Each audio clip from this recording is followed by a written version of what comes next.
So, because of the festival, we did not have class last week. But prior to that, we were discussing from chapter 7.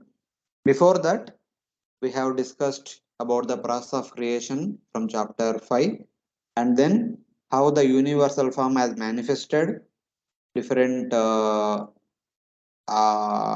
abodes for different elemental devatas to perform their respective functions that we have discussed in the 6th chapter. And then hearing all that, having a small doubt, Vidura makes couple of inquiries. Says that I know that the Supreme Lord is Chinmatra, completely spiritual. Why he comes in contact with the three modes of material nature and creates this entire universe? Is it because of some reason, or is it the Lord want to play just like the children have desire to play? Is it like that? And the Jiva, who is a part and parcel of the Supreme Lord, who is also Chinmatra almost, who is Chinmaya, Chitkana, how having come in contact with Maya becomes bewildered and completely miserable. What is the reason? So, like that, one question about the Supreme Lord and one question about the Jiva. Um, Vidura asks. And hearing these questions, understanding the gravity of the subject matter, Maitreya for some time goes into trance. And then, because even while going into trance also, really he was not knowing the answer, what to answer, how to answer this. He wanted to get the answer. He was meditating on the Lord, he went into trance. And then he returned, Smayan Iva. As he is smiling, he begins to reply. My dear Vidura, you asked an intelligent question. I will try to answer intelligently. Something like that. Maitreya is going to answer in the next section, starting from text number 9 to 14. He will answer the question. So this is where we stopped last time. And now we'll continue from text number 9 onwards. Yeah, one of you can unmute and repeat after me. Maitreya Uvacha Maitreya uvacha Seyam Bhagavato Maya Eyam bhagavato maya Yenna Yena Virudyate yanna ena viruddhate Ishwarasya Vimuktasya svarasya cha vimuktasya Karpanyam Utabandhanam. arpanyamuta bandhanam. Hmm. Free Maitreya said, certain conditions fall put forward the theory that the Supreme Brahman or the personality of the Godhead is overcome by illusion or Maya, and at the same time they maintain that he is unconditioned. This is against all logic. Hare Krishna. Yeah, thank you, Prabhuji. So here, the first verse, Maitreya talks about the Supreme Lord, how the Supreme Lord is transcendental to three modes of material nature. Though he creates, but he does not interact with Maya closely. And also that Maya with which Lord creates is the cause of bondage to Jiva. That point he states in this verse. Here Maitreya is saying that this Maya, Iyam Maya, which cannot be understood by logic, Yennayena Virudyate. Based on logic, we cannot understand about Maya, but this belongs to Supreme Lord, but not his Swarupa. So this Maya, which by which we cannot understand through material logic, actually it belongs to Supreme Lord, but it is not Lord Swarupa. And this Maya is the cause of deprivation and ignorance for the Jiva. This Maya deprives us our virgin identity and puts us in ignorance. And the Jiva who has the possibility of realizing the form, knowledge, and bliss of the Lord, Ishwarasya Vimuktasya. So actually, there is something called as Maya is there, and that Maya cannot be understood by our material logic. First of all, we need to understand that, and it belongs to Supreme Lord.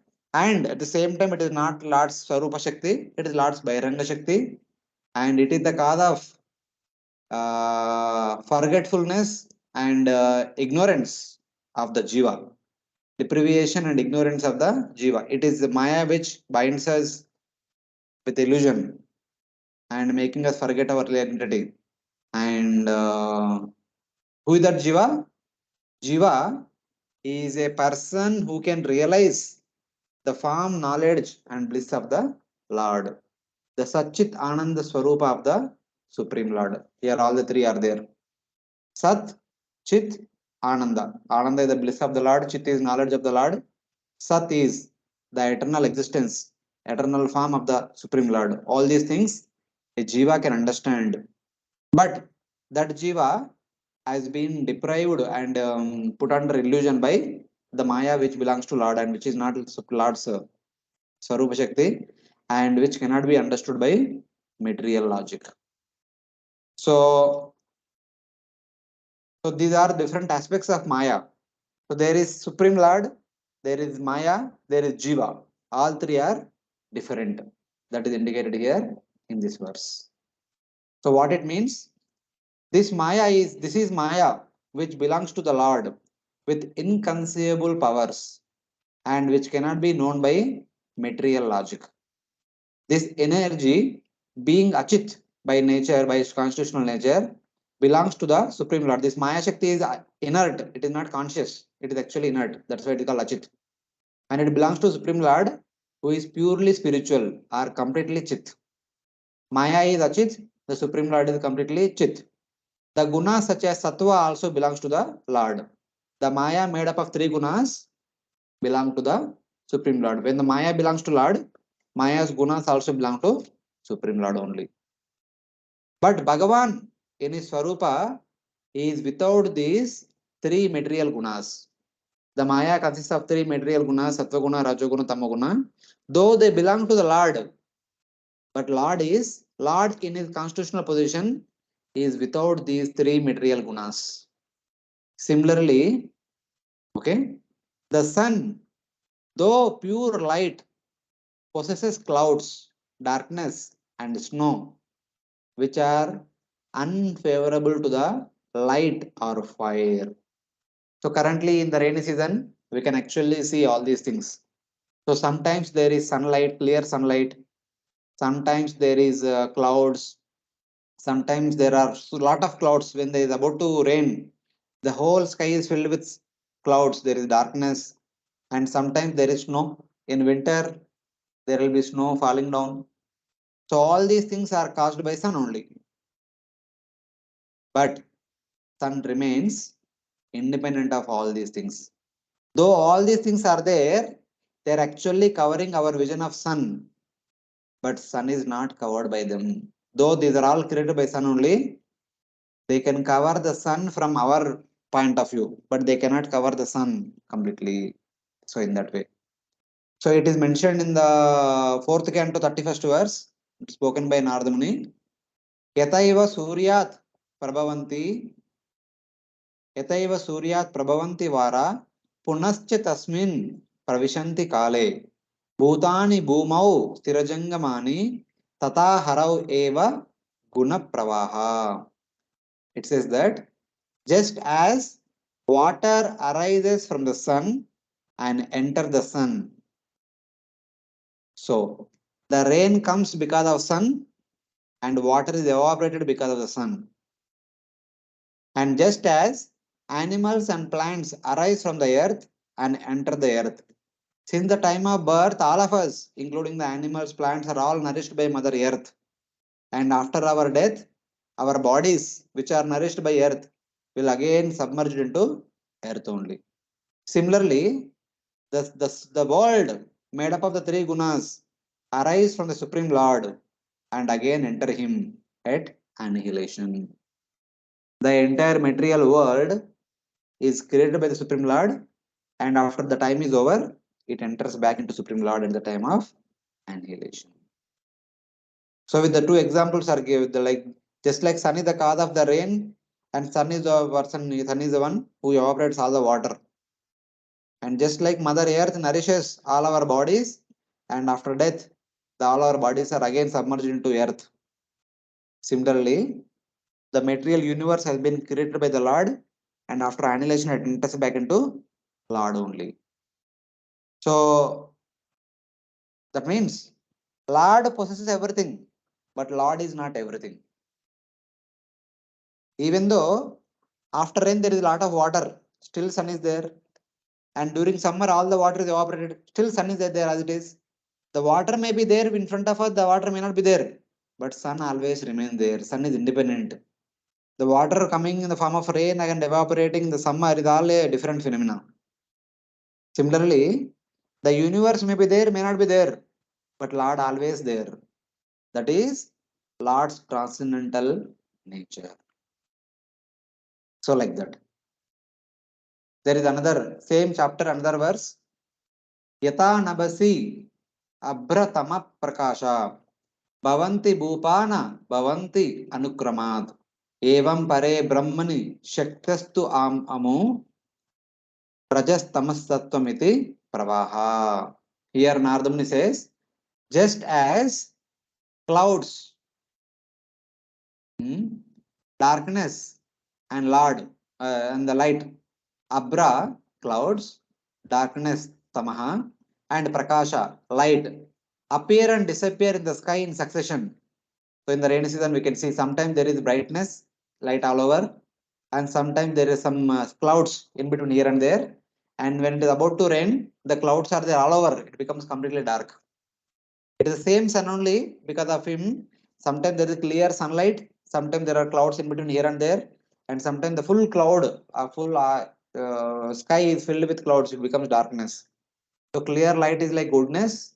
A little bit clouds are like passion. And complete darkness is like the ignorance. Similarly, the energies of Rajas, clouds are Rajas. Darkness is Tamas. And light is Sattva. Appear and disappear in the Supreme Lord. So it is like that. So that which with which we are familiar, we can see it will be especially during summer. Sometimes sky is clear, sometimes there are some clouds, sometimes there are full clouds. So everything is happening in the sky, coming and going.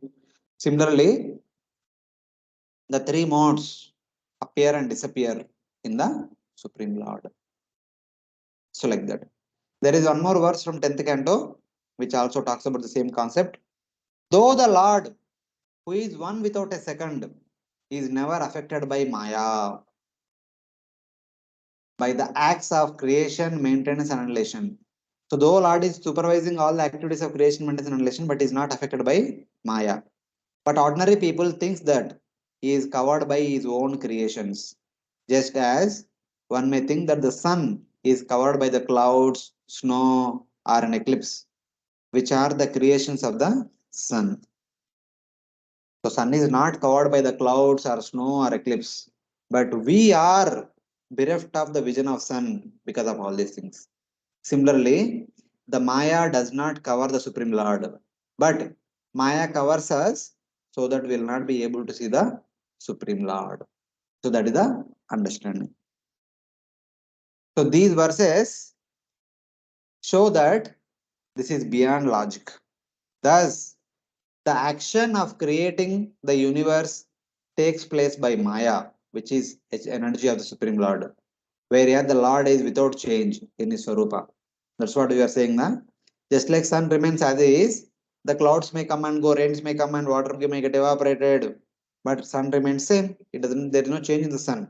Similarly, the creation may take place again and go through annihilation. Again and again, creation annihilation takes place again and again, but Lord remains independent. That the action of creating the universe takes place by Maya, an energy of the Lord, whereas the Lord is without change in his Swarupa. Lord remains as he is in his Swarupa. Because of non-difference between the Shakti and possessor of Shakti, the Lord is said to be the creator. So actually, Lord remains independent of anything. He does not go through any transformation. He has nothing to do with creation. But the creation is happening by Maya, which is one of Lord's energy. Since one of the Lord's energies is doing something, it is said that Lord is doing that. Because whatever is done by the servants, it is attributed to the master. So like that.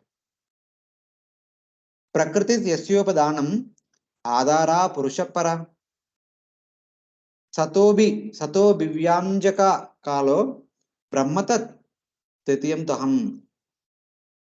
This is 11th canto Uddhava Gita, Lord Krishna speaking to Uddhava. He says that Prakriti is the material cause of the creation.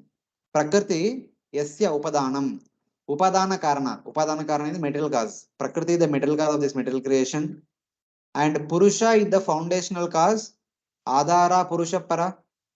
So Purusha is the Adhara. Time is the indirect cause. And Sato Abhi Venjaka Kalo. So Kala is indirect cause. And Kala agitates the Prakriti. So Sato Abhivenjaka Kala, and then I am all three. Brahmatat Tritiyam tu Aham. I am the three of them. So I am Prakriti, I am Kala which instigates Prakriti, and I am the first Purusha with the foundational cause of everything. So Krishna is telling that I am the cause of first Mahavishnu, I am the cause of Prakriti, and I am the cause of Kala. All these three are me. By the combination of these three, the creation takes place and annihilates, etc. etc. So something like that. So here the Purusha can be taken as Mahavishnu also, or Purusha can be taken as the combination of all the living entities. So this is Maya Shakti, this is Jiva Shakti, and this is Kala Shakti. The combination of these three causes creation, maintenance, and annihilation, etc. etc. So like that, I am the cause of three, like that Lord is telling. So this is how the Lord's Swarupa, the transcendental nature, different from Maya, different from the material universe, has been indicated in this verse. That the doubt concerning the Lord has been resolved.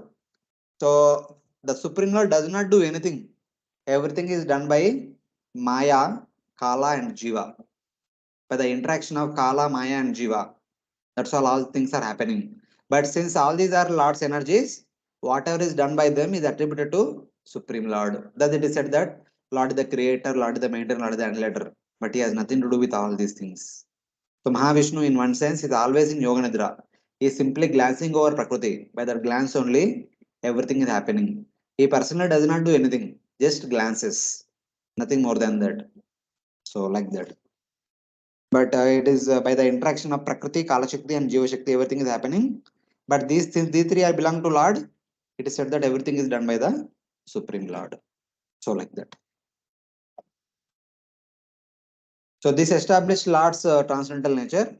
And then the same verse says that it is the Maya which is the cause of Jiva's what was that? Jiva's forgetfulness, deprivation, and ignorance.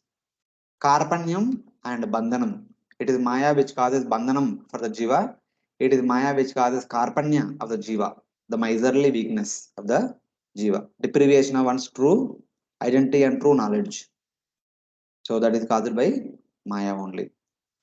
Though the Jiva has the capacity for realizing the Lord's form of knowledge and bliss, and thus can be called free of contamination, he is in a condition of deprivation, karpanyam or durbhagatvam, that the jiva is in a state of bondage.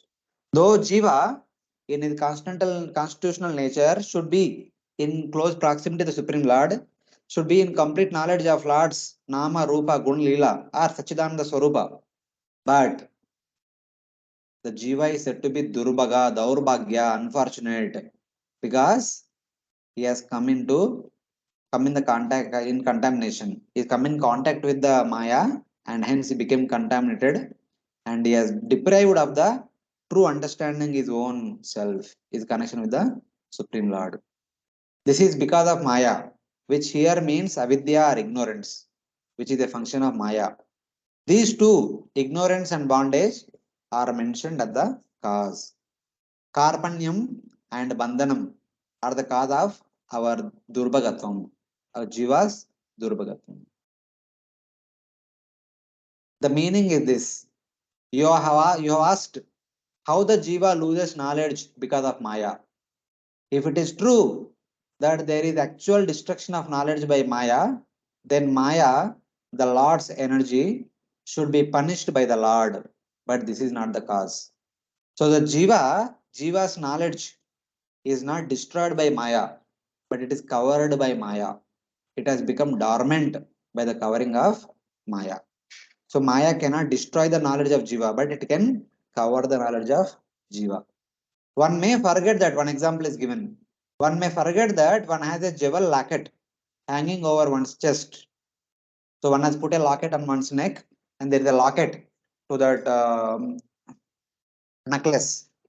But one has forgotten. I'm searching for the locket here, there, and all. Where I left, where I forgot, like that, and laments that one has lost the jewel. But it is still there in the neck only. One has forgotten actually. It is not lost, but one has forgotten where it is. Similarly, our condition like that. Who we really are, we have forgotten, and we are searching. Who am I? Who am I here and there? So something like that. Because of Jiva's association with beginningless ignorance, Anadi Maya, the Jiva forgets his knowledge and bliss and identifies with the body and the body's qualities and thus becomes Durbhagatvam. So we have forgotten our true identity that I am soul. What was that? Mamai Vamsho Jiva Loke Jiva Bhuta Sanatana. Jivera Swarupai Krishna Nityadas, etc. That kind of understanding we have completely forgotten. And we have forgotten that we are also Sachidanand Swarupa. That we have forgotten. Instead, identifying with our material body and body's different qualities, we have become Durbhagya, Durbhagatvam. So we say that my body is tall, my body is stout, my body, I'm stout, I'm tall, I'm beautiful, I'm this, I'm that, I'm intelligent, this, that. I'm an artist, I'm clever. These so many things we say. These are all actually qualities of the body. And we identify with all those qualities of the body. That's how we become Durbhagatvam. So, but in the Daurbhagya situation, when the Jiva suffers, whose fault is that? Is it the fault of Maya? Because of Maya only one is forgetting one's true identity and identifying with the body. Is it because of Maya we are suffering? Losing his powers by the association of ignorance, the Jiva wanders around like a man with a bad wife. Because the Jiva has the possibility of some small amount of power is called Ishvara in this verse.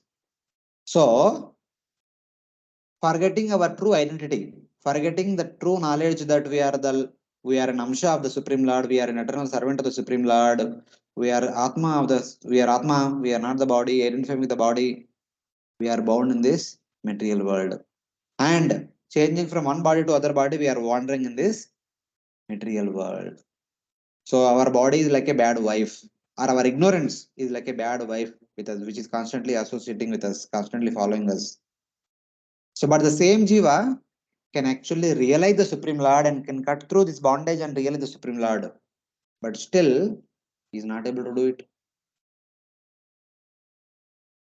So, it is like that.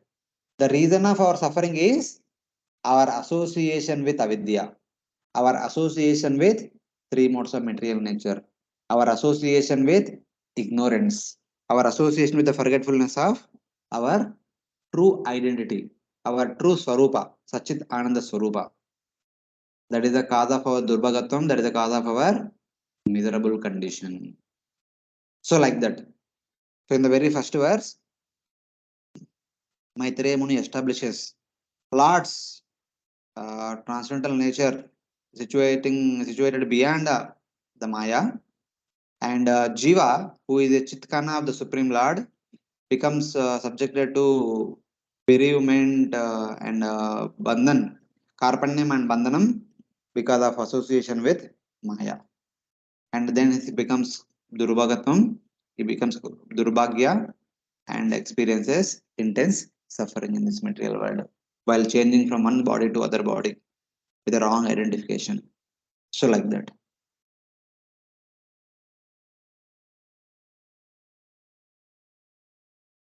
Hare Krishna, all of you are following? Yes, yes, yes. Yes, Prabhuji. Yes, Okay, Prabhuji. fine. So then in the next verse, Maitreya Muni continues. So he elaborates the same point in the next 2-3 verses. Please repeat after me. Edartena vinamusha यदर्थेनामुनामुष्य pumsha atma viparyaha पुंस आत्मा विपर्ययः pratiyata upadrashtu प्रतीयत उपदृष्टुः swashiraschedanadika. स्वशिरच्छेदनादिकः. Translation: The living entity is in distress regarding his self-identity. He has no factual background, like a man who dreams that he sees his head cut off.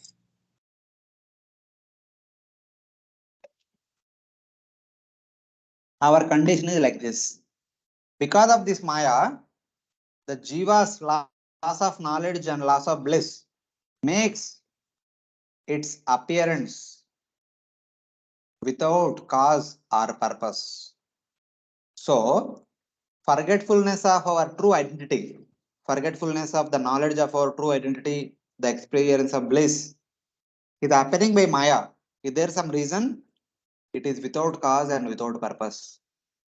Maya has nothing to achieve by making us forgetful of our true identity. So it is like that. This is illusory. The loss is illusory. Just the seer of a dream experiencing his head being cut off is illusory. So what's happening with us is all illusory. Just like in a dream, we see that our head is being cut off. Just as much as that is illusory, our karpanyam, bandhanam, daurbhagatvam, and misery, all these are all similarly a illusory condition. The jiva situated beyond the Lord, behind the Lord, with beginningless aversion, loses knowledge by beginningless ignorance, which also situated behind the Lord. Because we chose to stand behind the Lord instead of standing in front of the Lord. If we are standing in front of the Lord, we can see the Lord and we can understand the Lord, we know about the Lord. But we wanted to stay away from the Lord, so we went behind the Lord where we can't see the Lord. And staying behind the Lord, and we have turned our back toward the Lord. Our face is not even seeing the backside of the Lord.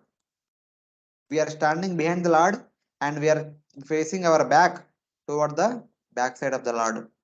So there is no possibility that we'll be able to see the Lord only. And that kind of aversion is the cause of our loss of our knowledge. So because of that aversion toward the Supreme Lord, we lose the knowledge by beginningless ignorance. And that Maya also situated behind the Lord. So giving up Lord's shelter, we have taken shelter of Maya and standing ourselves behind the Lord, keeping our back toward the back of the Lord, something like that. There is no cause and no purpose for Jiva doing this. So why Jiva doing this? There is no reason only. There is nothing to achieve by doing this. This is the nature of tamas, nature of ignorance.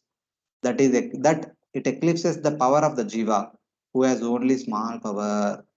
All this is happening because we chose to be covered by Maya. We have been eclipsed by Maya's potency.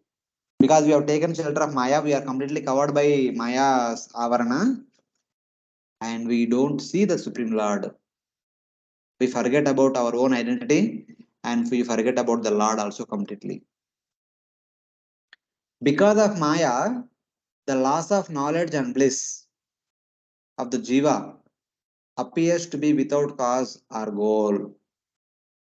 So, so Maya is making us forget the Lord. Maya is making us forget our own true identity, Sachidananda Swarupa. Does Maya has to achieve something? No. Maya cannot achieve anything. Then why Maya is doing like this? Because we chose to be under Maya. So coming to Maya means entering into a dream world. There is example is given. So our being situated in Maya is as good as we are entering into a dream. We go through dream after dream, dream after dream, dream after dream. But what is happening in the dream? The seer of the dream, near himself, sees his head is cut off. In the dream, we see that our own head is cut off. When we are sleeping on the bed, we get a dream. In the dream, we made a mistake and the king punished us that our head is cut off. So we see ourselves in the dream. We see that our own head is being cut off in the dream. That is what is the condition. Though his head is intact, in the dream state, he experienced that his head is gone. Though the jiva does not actually have a destruction of knowledge and bliss, in a state of ignorance, he perceives this. Just like a person dreaming sees in the dream that his head is cut off, similarly, we, the jivatma, in a dreamlike condition, we see ourselves as if we don't have any knowledge about the Lord, we don't have any knowledge about our own true identity, Atma, etc. All these things are happening in a dream. So why it is happening? Because we are dreaming. Who caused the dreaming? It happened. So whatever is happening with us is all like a dream happenings. Because we are identifying with the dream body, the true body, and we are experiencing that suffering that is happening in the dream condition, dream state. The brilliant luster of gold and silver is not lost by darkness. The gold and silver, they actually brightly shine in front of sunlight. But when you keep the same gold and silver in a dark room, their brightness does not come. That does not mean that the potency to give brightness from gold and silver is lost. Only as long as they are in the darkness, they don't show any glittering effect. But as soon as they come to the light, they immediately manifest that glittering effect.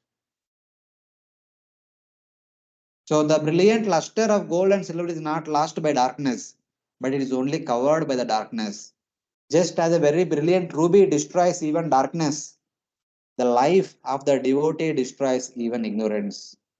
So gold and silver, when they are put in a dark room, they cannot produce brightness. But a ruby, a diamond, even when you take into a dark room, it produces its own light. The darkness cannot cover the brightness of the brilliant ruby, a beautiful diamond, a special diamond. Similarly, when a jiva becomes a devotee with proper knowledge and proper understanding, Maya can never cover that jiva. Maya can only cover a ordinary jiva, a conditioned soul, a forgetful jiva, a innocent jiva. But Maya cannot cover a pure devotee. The normal jivas are like silver and gold. But a devotee who is in complete knowledge is like brilliant ruby. Even though that brilliant ruby kept in the dark room, it shines. It does not need any external light. Similarly, even a devotee is there in the midst of complete Maya, but the devotee is not affected by that Maya. So it is like that. So this is example is given. So as long as we chose to be in the dream-like state, we identify with the dream body and go through the suffering that is happening in the dream condition. When we come out of the dream and with proper knowledge, we understand who we really are, etc., etc. So it is like that. So this is how a person forgets oneself and experiences the Aurobhagya in this material world. The solution is become a brilliant ruby so that even in darkness also one can shine oneself without the help of external things. So like that.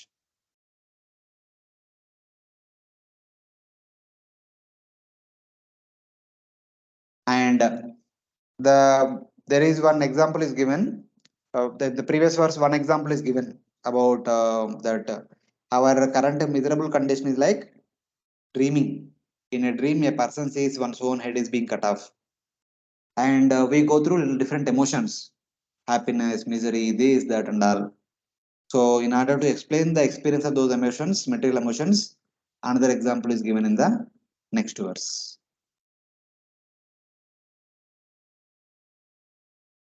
यथा जले चन्द्रमसा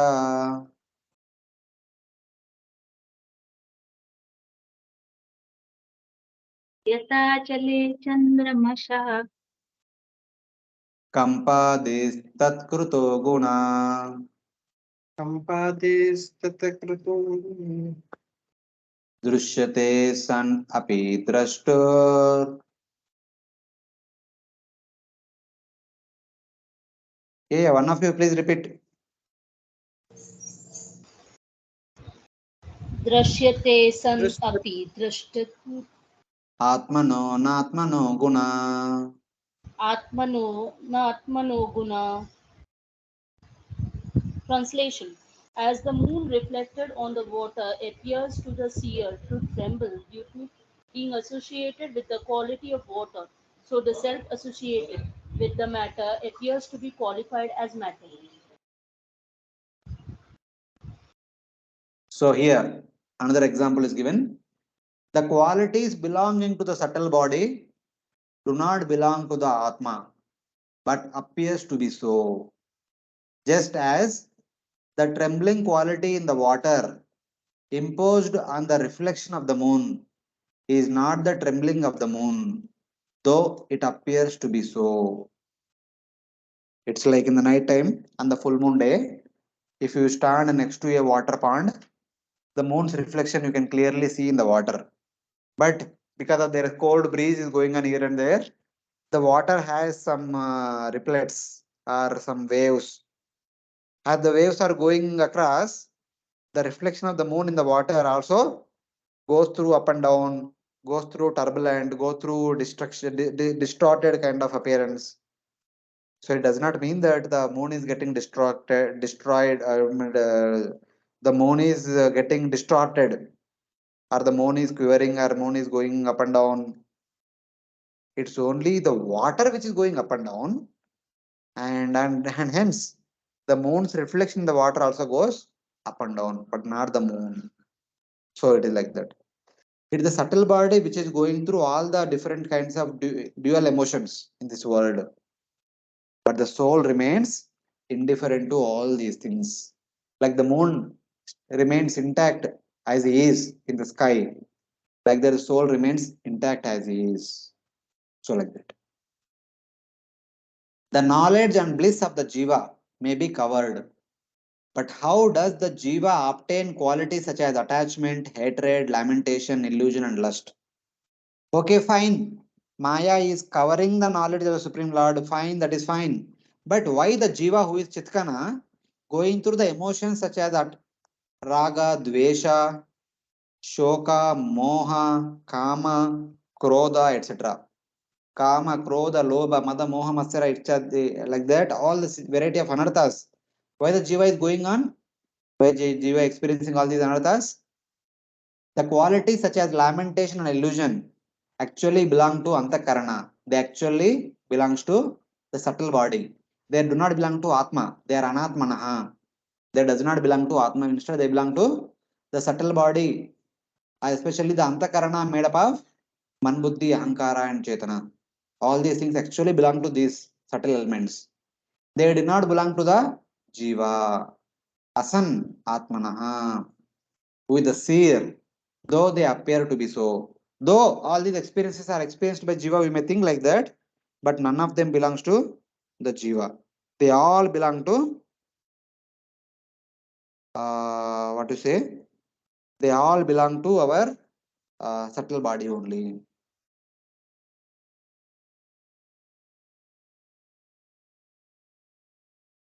The appearance takes place by imposition of the subtle body. An example is given. How? The subtle body is imposed upon the soul, and we are completely covered by the subtle body. As a result of that, we experience the experiences of subtle body. The appearance takes place by imposition of the subtle body. An example is given. It is like this.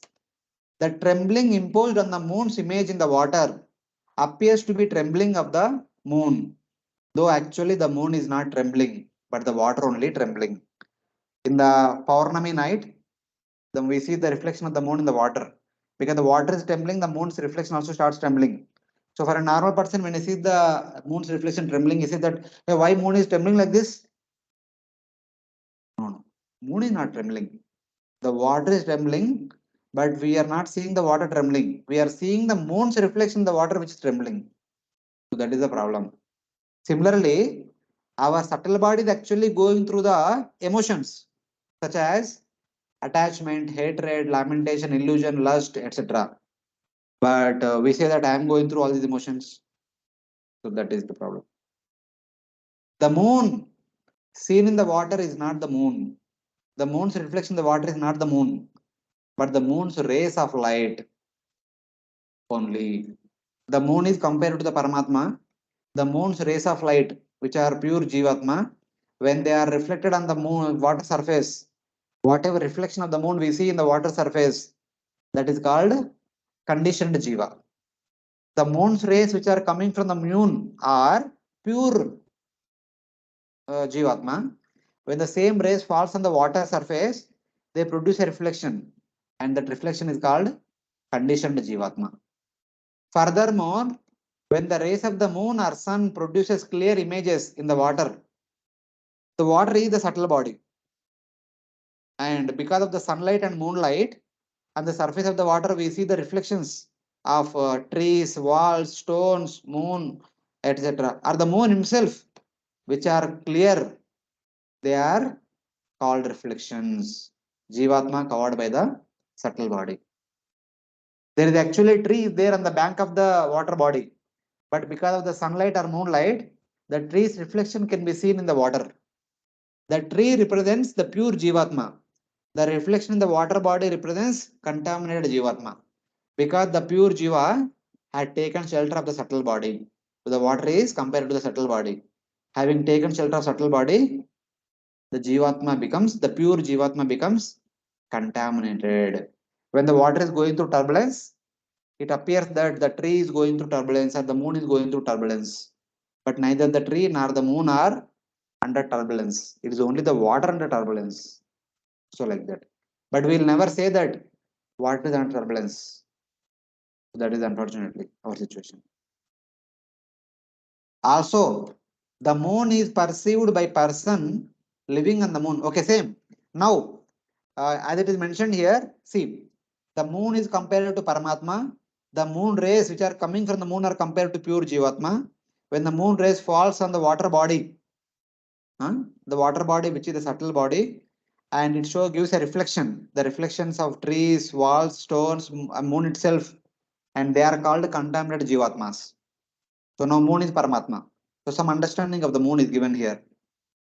Also, the moon is perceived by persons living on the moon to have face. If you go to the moon planet, you can actually see the moon god who has a face, who has nose, who has hands, who has feet, who has ornaments, vehicles, he has chariot, and he has so many associates, wife, friends, relatives, etc. etc. This example may be compared to the perception of Bhagavan. The moon god having all these things is compared to Bhagavan. The Bhagavan possesses the form completely. Same way, he spreads out rays from his Swarupa and is realized by those situated somewhat close to have some specific qualities. So the moon is realized by some people who are somewhat close. So moon also produces moonlight. Moon also produces cool, soothing rays. So moon has some qualities. So this is the perception of Paramatma. This is like the perception of Paramatma means the moon possessing some important qualities. That is the perception of Paramatma. And the same moon is realized by those situated far off to have no specific qualities. But when people go to a far distant from the moon, they are not experiencing the moonlight also so much. They are not experiencing moon's coolness also. And they say that the moon has no form. Like for example, on the Amavasya day, when there is no moon, because moon is on the other side of the earth, we can't see the moon. So one may say that the moon is not there. The moon has no form, no qualities. So that is the perception of Brahman. Brahman having no form, no qualities, etc. But the moon with some qualities is like the Paramatma aspect. The moon with form and qualities is like Bhagavan aspects. So it is like that. So one can perceive all these three aspects of the Supreme Lord with proper understanding. The abundant rays extending externally in the form of a circle around the moon are like the mass of jivas. The unlimited rays that are produced by the moon are unlimited pure jivatmas. The individual ray emanating all around may be compared to the individual jivas. So one moon ray is compared to one individual jiva. The rays are then perceived as a reflection on the water. The mass of jivas is only perceived as a reflection, though they are not actually a reflection. The moon rays cannot be perceived by us, but when the moon ray falls on the surface of the water body, we can see the reflection of the moon. The reflection of the moon can be seen only when there is a moon ray coming down all the way down up to the water body. So when the moon ray coming from the starting from the moon to the water body, we can't see it. But when the ray falls on the water body, we can start seeing it, its reflection. That is like that. We cannot perceive the pure Atma. But when the pure Atma is situated in the gross body and subtle body, we can say that okay, yeah, यहाँ पे एक आदमी है, ये जिंदा है, ये काम कर रहा है, इंटेलिजेंट है, वो सब कुछ, we'll tell that. So like that. Because of the perception of real rays in the water, that reflection imposed on the water takes up the qualities of the water, such as quivering. It is water which is going through quivering. So then we see that the moon's reflection is quivering, but it is actually moon is not quivering. It is the water body which is quivering. Just as the reflection of the rays of the moon take on quivering, which is the quality of the water, the jivas take on lamentation and illusion, which are the qualities of antakarana, the subtle body, because of that imposition.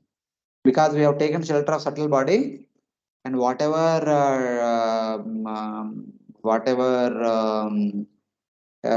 distortions that are happening in the subtle body, we think that we are going through all those distortions, all those dualities of experiences. So it is because of the imposition on subtle body. So this is how, though our knowledge is not destroyed because it is covered by Maya, and we have come under the shelter of Maya's byproducts in the form of subtle body, we experience all these distorted emotions, not the pure emotions. This is how the jiva goes through a difficult situation in the material world. So like that. So with two examples, why we are going through miserable situation is explained by Maitreya Rishi. Our misery is like our head being cut off in a dream, and we perceive the experience of misery because we are identifying with the subtle body, which is actually going through the experiences, just like the water is tumbling. So like that.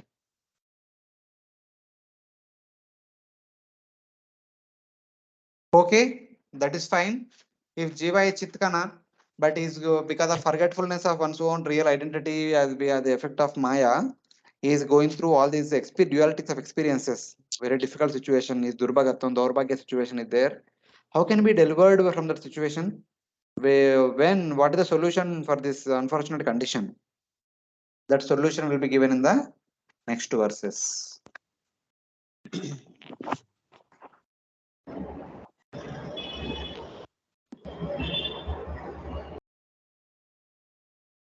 Savai nivritti dharmena सवै धर्मेण Vasudevanukampaya वासुदेवानुकम्पया Bhagavad-bhakti yogena भगवद्भक्ति Yogen Tirodatte shaneriha. तिरोदत्ते सनेरिह. But that misconception of self-identity can be diminished gradually by the mercy of personality of Godhead Vasudev through the process of devotional service to the Lord in the mode of detachment.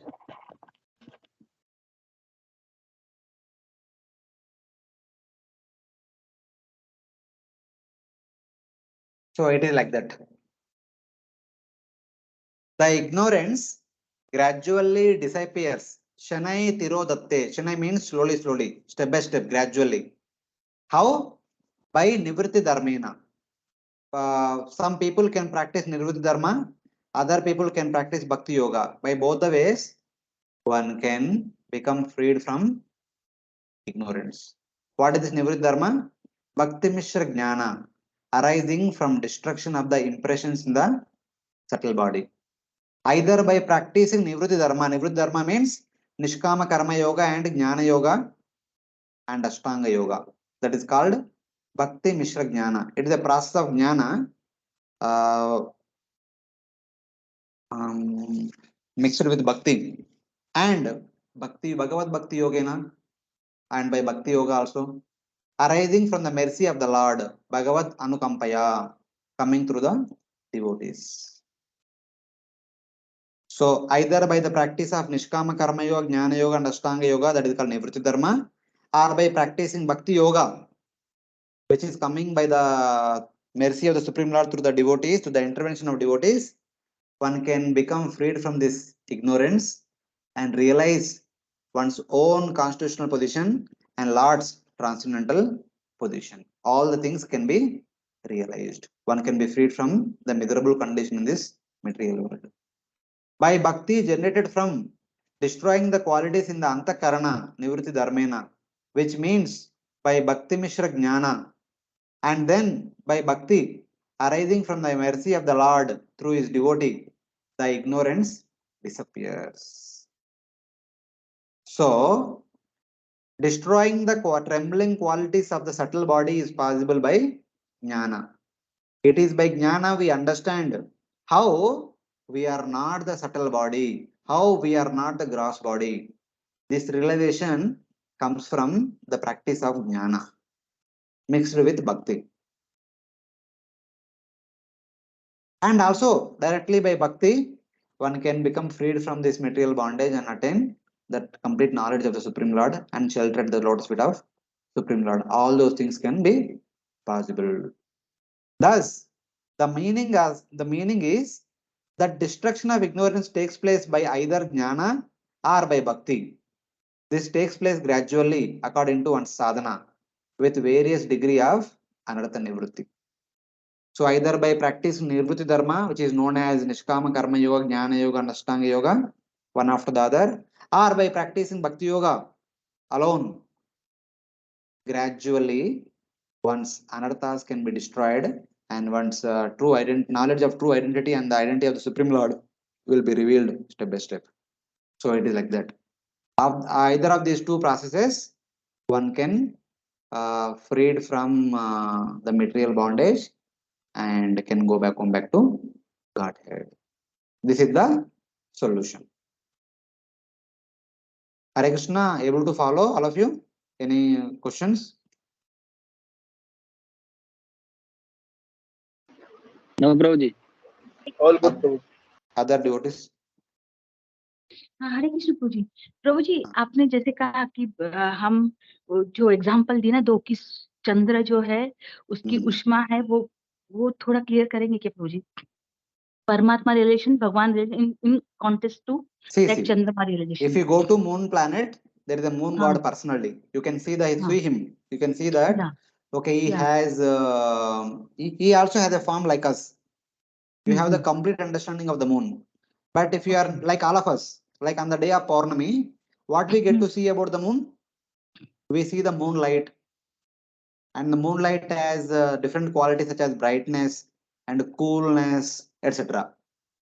So the moon has certain properties such as it can produce the light and the light can give us some brightness and the light can also give us some cooling sensation. So the moon has some qualities. This we can experience when we are a little away from the moon. We are not standing on the moon planet. We are away from moon so that we are experiencing these qualities. So here far we can't see the moon's personality. You can see the moon god only when you are on the moon. But from the earth and the Purnami day you can't see the moon god. You can only see the moon producing some light and some cooling brightness, the coolness and the light brightness. And on the Amavasya day, when the moon goes on the other side of the earth, you can't see the moon, you can't see the moon god, you can't see the moon planet, and you can't even experience the moon's brightness and also moon's coolness. So he has no qualities and no form. Brahman relation से कैसे relate करेंगे प्रभु जी उसको? So that's what na Brahman means no form, no qualities. Okay. Paramatma means no form but qualities. Okay. Bhagavan means अब clear हो गया प्रभुजी. Okay. Form is there and qualities are there. Okay. Form and Like that. quality. No form. Bhagavan is Qualities. form and qualities. Paramatma Ah. is no form but full of qualities. Brahman Okay. is no form, no qualities. Okay. Correct. So what is this anarth? What is the when is this anartha nivritti complete? When this anartha nivritti gets completed and when one becomes completely self-realized, that is indicated in the 13th verse. Yedendriyopa Yedendriyo. Yeah, yes. Somebody is saying something. हाँ प्रभु जी हरे कृष्ण सुमित प्रभु हाँ प्रभु जी just ये पूछना था, जैसे अभी आपने भगवान परमात्मा और ब्रह्म का बताया, हाँ तो ये आत्मा को हम किस कैटेगरी में डालेंगे, मतलब एज ए प्योर आत्मा without body, without subtle body, वो हाँ मतलब ब्रह्म का पार्ट मानेंगे, भगवान का पार्ट या परमात्मा का पार्ट? तो तीन सेम ही है ना, तीन एक ही पर्सन है. ओनली आत्मा. ओके नहीं वो ठीक है, लेकिन ये आत्मा को किस आत्मा फॉर्म इज में द हम रे ऑफ द देखेंगे? मून. सी द मून का रे आ रहा है ना, वो रे इज हाँ. Called as pure atma. Okay तो मतलब atma is something like Brahm, no form no qualities. Not exactly like that. So here it is compared to the ray because the Jivatma is an Amsha of the Supreme Lord. Mamai Vamsa Jiva Loka Jiva Bhuta Sanatana. Yes, See, one second. The Jiva also has the form, also has the qualities. But here it is compared to the ray which cannot be perceived by us. In our conditioned state, we cannot perceive the form and qualities of the Jivatma. For that, we need to realize that is only possible by Nivrutti Dharma or by Bhakti Yoga. But currently, in our conditioned state, when we perceive the person's existence, when there is a reflection in the water body, when a Jiva enters into a material body, we can perceive. See, I'll give you one example. So currently, we are all seeing each other and we are all interacting with each other as if one Jivatma is there in that body. So I'm seeing you, I'm talking to you because one Jivatma is there in your body, and you are seeing me and talking to me thinking that one Jivatma is there in my body, etc. When I die, you are there, my dead body is lying there, but my soul is wandering here and there outside. Will you able to see that Atma? No. But Atma is there or not? But Atma is there, will that na? Atma will have form and qualities? See, that's what. Atma has transcendental form and transcendental qualities. But unfortunately, I am not in a transcendental state to pursue that. I am in a material state. I can only perceive a material form. Okay. So when I become transcendental, then I will be able to perceive the transcendental form. Till then, for me to perceive a Atma, the Atma should be situated in a particular material body. Then only I can perceive. So it is like that. Just like when Atma comes out of the material body, we can't perceive it. We can only perceive Atma's presence in the material body. Similarly, the ray which is coming from the moon cannot be perceived by us. But when the ray falls on the water body, we can start seeing the reflection of the moon. So like that. Prabhuji, in transcendental state, can we say that Atma also has a three forms, like similar to Bhagwan ke corresponding एक form, Paramatma ke corresponding एक form, and Brahma ke corresponding एक form? Can we say this? See, yes, Prabhu. See, Brahman, Paramatma are simply a subset of Bhagavan. Yes. They are not independent forms. अबे moonlight कहाँ से आ रहे हैं? Moon से ही आ रहे हैं ना? Yes. The brightness and coolness also coming from the moon only. The Brahman, Paramatma are also from moon only. The moon subset only. They are not separate from moon. Yeah, it is like that. Hare Krishna, Prabhuji. Yes, Mataji. Prabhuji, why this ignorance disappears? मतलब Bhakti Mishra Jnana, why not only by Bhakti? See, Mataji, everyone will not practice Bhakti. Traditionally, people generally used to practice Nishkama Karma Yoga, then followed by Jnana Yoga, followed by Ashtanga Yoga. That is what Lord Krishna describes. Na? The first 6 chapters talks about this Nivritti Dharma only. In the middle 6 chapters, Lord Krishna talks about Bhakti Yoga. So these are the two popular paths which are there since the beginning of creation. So you can practice one of the two and attain perfection. That's what Lord Krishna says at the end of the Bhagavad Gita. Text number 63, I suppose. Bhagavad Gita, chapter 18, section number 63. Anyone can read out that shloka? This famous phrase, na, people say that Yateche Tata Kuru. That verse. Can someone read out? Shloka. इति ते ज्ञानम् आख्यातं गुह्यतरं मया विमृश्यैतद् अशेषेण यथेच्छसि तथा कुरु. Iti te jnanam akhyatum guhyat guhyataram maya. So my dear Arjuna, thus I have explained you in summarily the knowledge of the Vedas, the essence of the Vedas. What kind of essence of the Vedas? Guhyad guhyataram maya. There is something called guhya jnana. There is something called guhyatara jnana. There is something is secret knowledge. There is something more secret knowledge. What is the secret knowledge? The secret knowledge is that initially they practice Nishkama Karma Yoga as a householder. Then they take on to Vanaprastha order, Sannyasa order. Then they practice Jnana Yoga. Then after attaining sufficient amount of renunciation, they practice Ashtanga Yoga. And then they attain liberation. That is Guhya Jnana. And Guhyatara Jnana is they practice Bhakti along with executing Varnashrama duties. So that is Guhyatara Jnana. So these two paths, Lord Krishna described vividly in the entire Bhagavad Gita. And at the end, now he says that Vimrusheta Dasheshena, kindly deliberate on these two paths and select one of them and follow. Lord Krishna is not forcing Arjuna that you should do this only. He says that Vimrusheta Dasheshena, completely deliberate on these two paths and Yetesha Tatakuru and select one of the two and do it. I am not telling that you should do either Bhakti Mishra Jnana or Jnana Mishra Bhakti. So basically the traditional Varnashram systems mixed with Bhakti, either you can practice or Bhakti mixed with Varnashram duties, you can practice. One of the two paths you can practice and attain perfection. So that is what Lord Krishna said at the conclusion of Bhagavad Gita. So these two paths, these two are always there. तो ये फिर pure भक्ति का concept कैसे आया? Sorry? जब ज्ञान मिश्र भक्ति और कर्म मिश्र भक्ति से हम परफेक्शन पा सकते हैं, तो how it come that pure भक्ति कंस्टेंट? क्योंकि चौथे चैप्टर में भगवान बताते कि निष्काम कर्म योग से आप भक्ति योग को प्राप्त कर सकते हो, और फिर यहाँ पे ऐसे बोल रहे हैं, तो कैसे?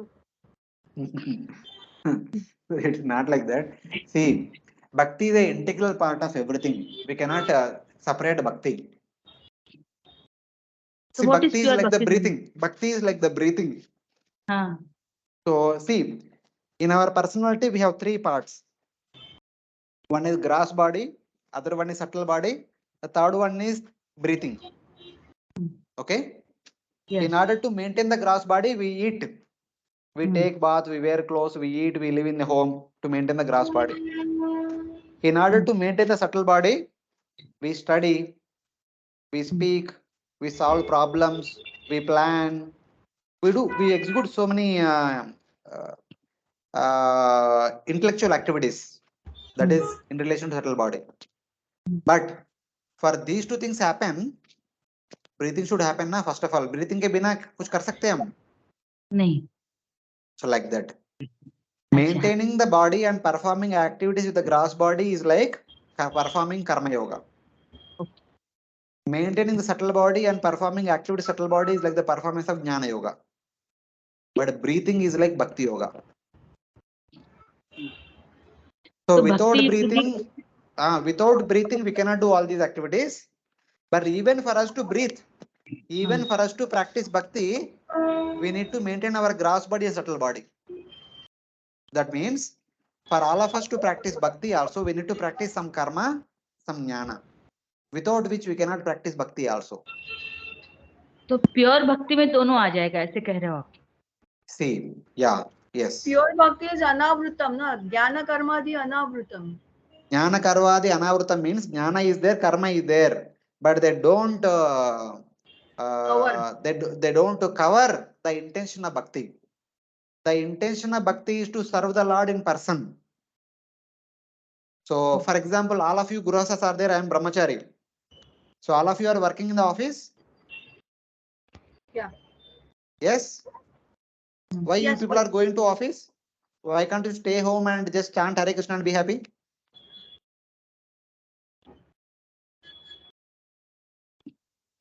Some simple thing. Because you need to maintain yourself, no? You need to maintain your family members, you need to maintain yourself, you need money, so you need to earn. You are going to office. That is performing karma yoga. Even for us to practice bhakti, also we need to do all these things. That's why our bhakti is called karma mishra bhakti. Okay. Okay. Whatever bhakti we perform, it is actually karma mishra, jnana mishra bhakti. It is not complete just bhakti alone. Yeah. Yeah, it is Got like it, that. Prabhu. Yeah. And since we are devotees, ours is called karma mishra, jnana mishra bhakti. And others, the traditional yoga ladder people, they practice nishkama karma yoga, jnana yoga, ashtanga yoga, one after the other, along with bhakti. So for them, bhakti is like the breathing, an unconscious activity, which is supposed to be accompanying the regular activities. So like that.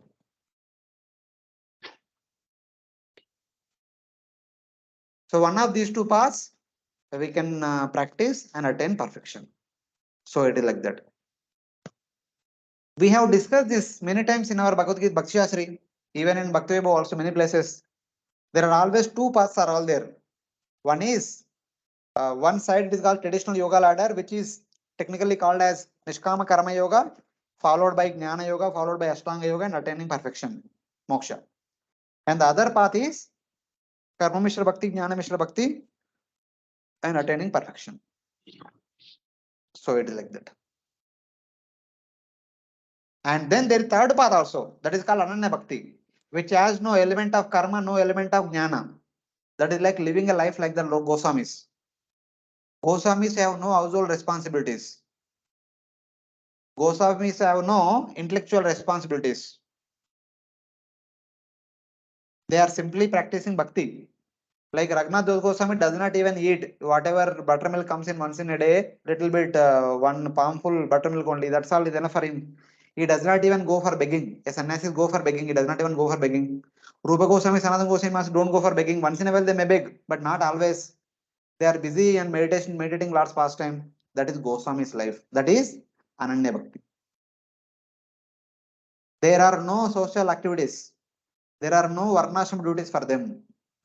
And such kind of people are called Ananya Bhaktas or Kevala Bhaktas. They are only practicing bhakti, nothing else. No varnashram duties. But all of us cannot practice that. We need to practice varnashram duties in order to practice our bhakti. So our bhakti is called Karma Mishra, Jnana Mishra Bhakti. So it is like that.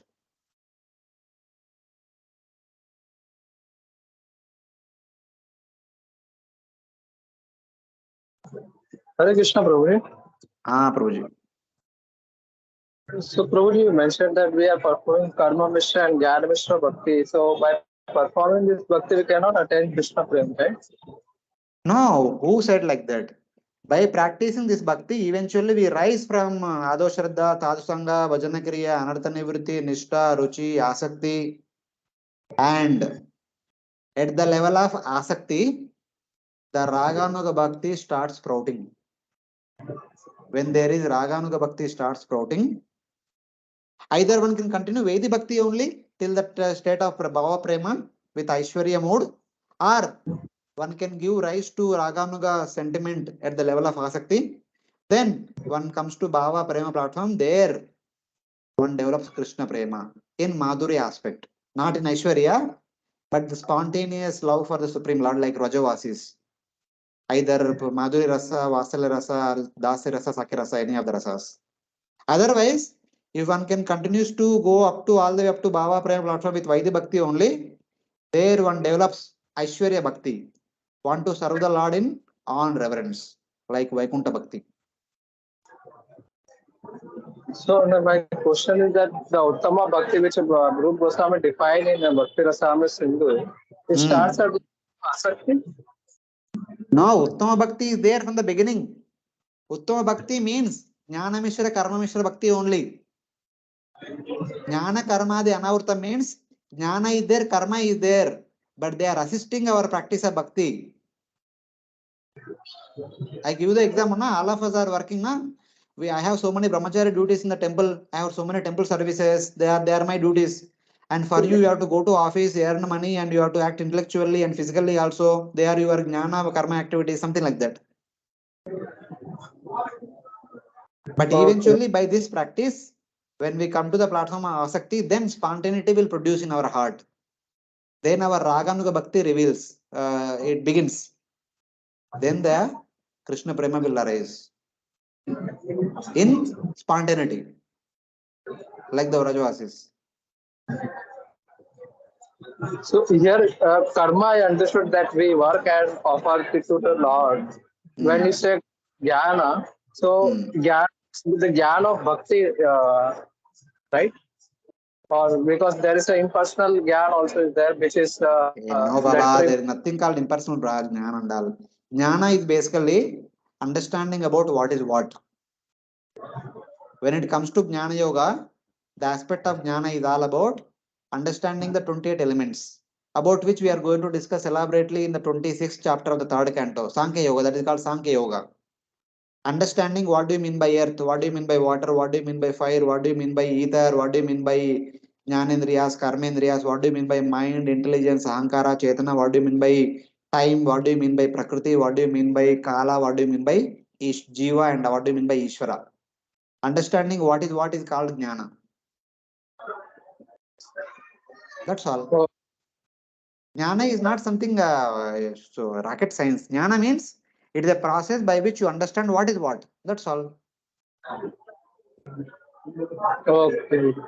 When you start saying that I am practicing Jnana Mishra Bhakti means I am trying to understand not only about these 28 elements, I am also trying to understand the more finer aspects of Supreme Lord also.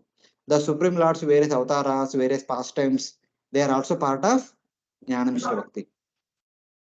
So Jnana Mishra Bhakti, the Jnana component of Jnana Mishra Bhakti is understanding about the 28 elements and more specifically about the 28th element, that is Ishvara. Okay. So that means it is it means to say Sambandha Gyan, right? Sambandha Jnana. Yes. Okay. Okay, very good. Thank you. Yes.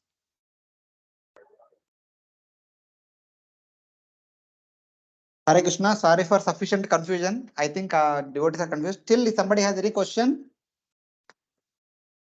there is no confusion, but these are the true traditional pras. Those who have attended our Bhakti Shastri, they should not have doubt. If you have doubt, please repeat your Bhakti Shastri notes. We have discussed about these two.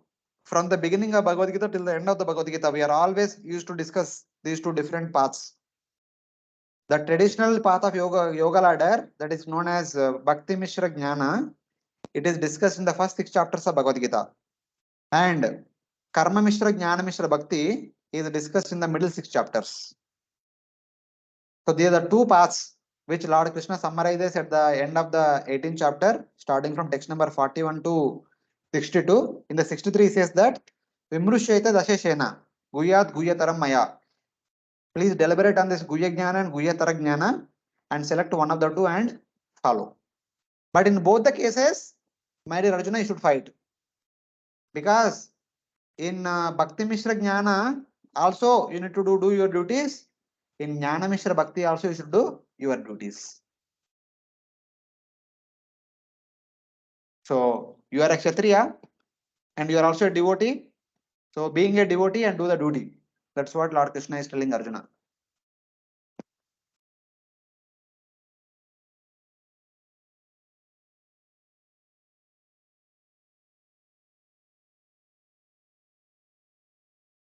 So it is like that.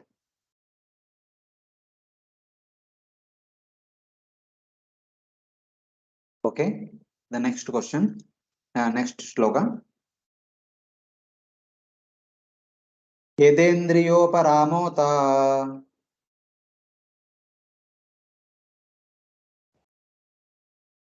Yedendriyo Ramata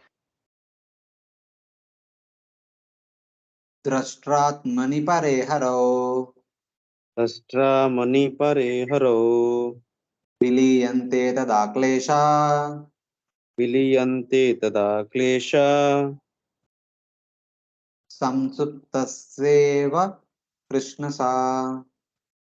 Samruptasya Krishnasa. Translation. When the senses are satisfied in the seer super soul, the personality of Godhead, and merge in Him, all miseries are completely vanquished, as after a sound sleep. Correct.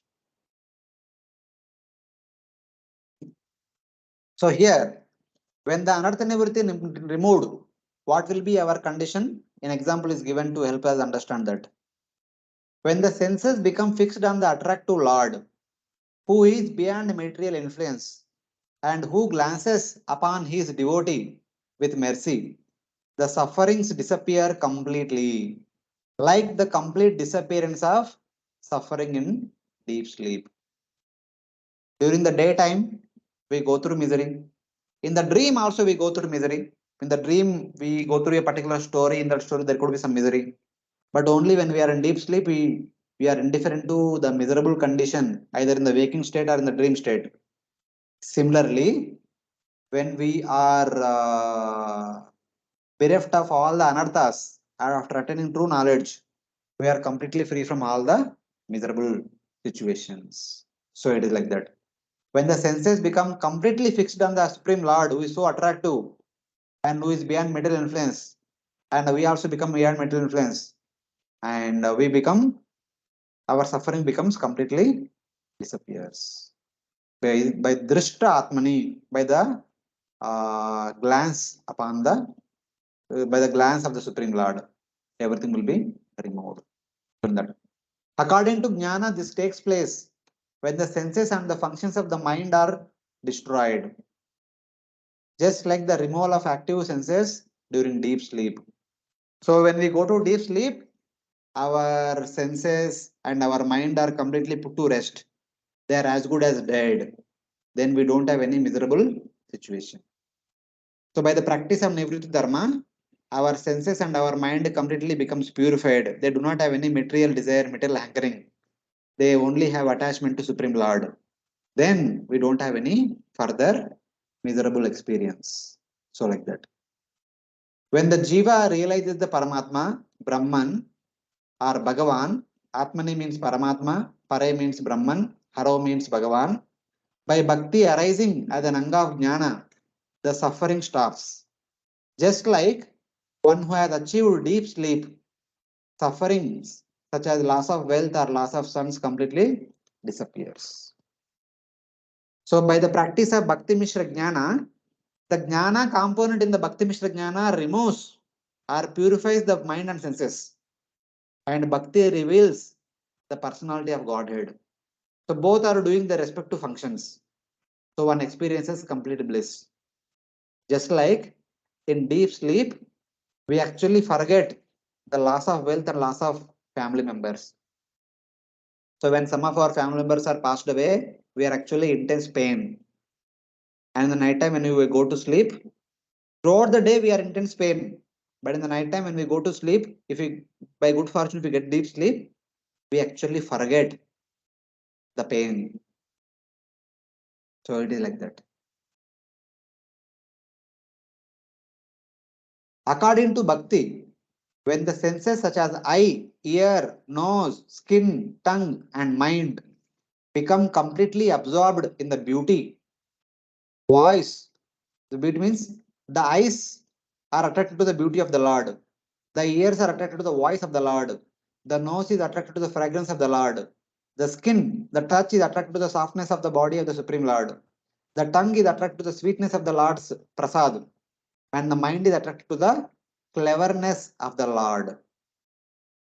how Lord performs his pastimes with full clever, full intelligence, and the mind becomes amazed by all these things. And then one no longer desires to experience the material form, material sound, material smell, material touch, material taste, and material thoughts. Then there is no suffering. When our senses and mind becomes attracted to Supreme Lord, then only we become free from material suffering.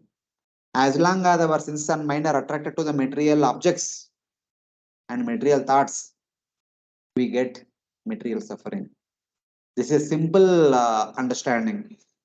When our five senses and our mind are attracted to the material sense objects and material thought process, we have suffering.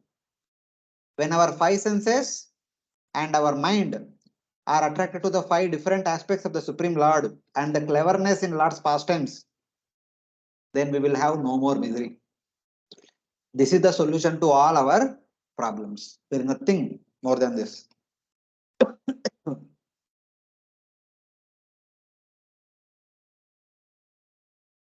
The Lord, the witness of the devotee, glances upon his devotee with mercy. When we come to this point, that our five jnanendriyas and our mind are completely mesmerized by Lord's various qualities, and then when we say that I only want Lord and nothing else, then Lord becomes compassionate and he glances upon us. Then we are delivered. Bus. So we need to come to this point of being attracted to Lord's, these different aspects of the Supreme Lord, and we need to attract Lord's compassion. Then we are on our way back home, back to Godhead. So it is like that.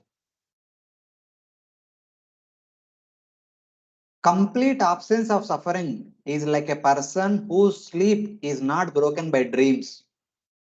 The sufferings of seeing one's head cut off in a dream are all destroyed. When we enter into deep sleep, there is no suffering that we go throughout the day, waking state, and there is no suffering of a dream. Both are destroyed completely in deep sleep. So like that. So that is the understanding. So our becoming completely attracted to Supreme Lord is like entering into deep sleep, where there are no miseries caused by the waking state, miseries caused by the dream state. So this is possible either by bhakti or by jnana mishra, bhakti mishra jnana. So then between jnana and bhakti, which is better? Which is better form producing destruction of ignorance? Of these two, which one is better? You are given two solutions, two options, but of these two options, which is best? This question is same as Lord Arjuna asked to Lord Krishna in 12th chapter. In the beginning of the 12th chapter, Arjuna asked same questions. Man, my dear Lord, you talked about two paths. One is traditional yoga ladder path, and another one is bhakti yoga path. So of these two, which is better? The first path is filled with lot of difficulties. Klesho adhikarastesham avyakta asakta chesam avyakta hi gate dukkam dehavadbhir avyavashyati. But the second path is very easy. Because the Lord takes the responsibility of delivering the jiva. So that's how Lord Krishna indicates bhakti is best of these two in the 12th chapter. Shipram hi. What was that verse? Bhagavad Gita 12th chapter, text number 4 and 5, wherein Lord Krishna says that I will deliver my devotee very quickly.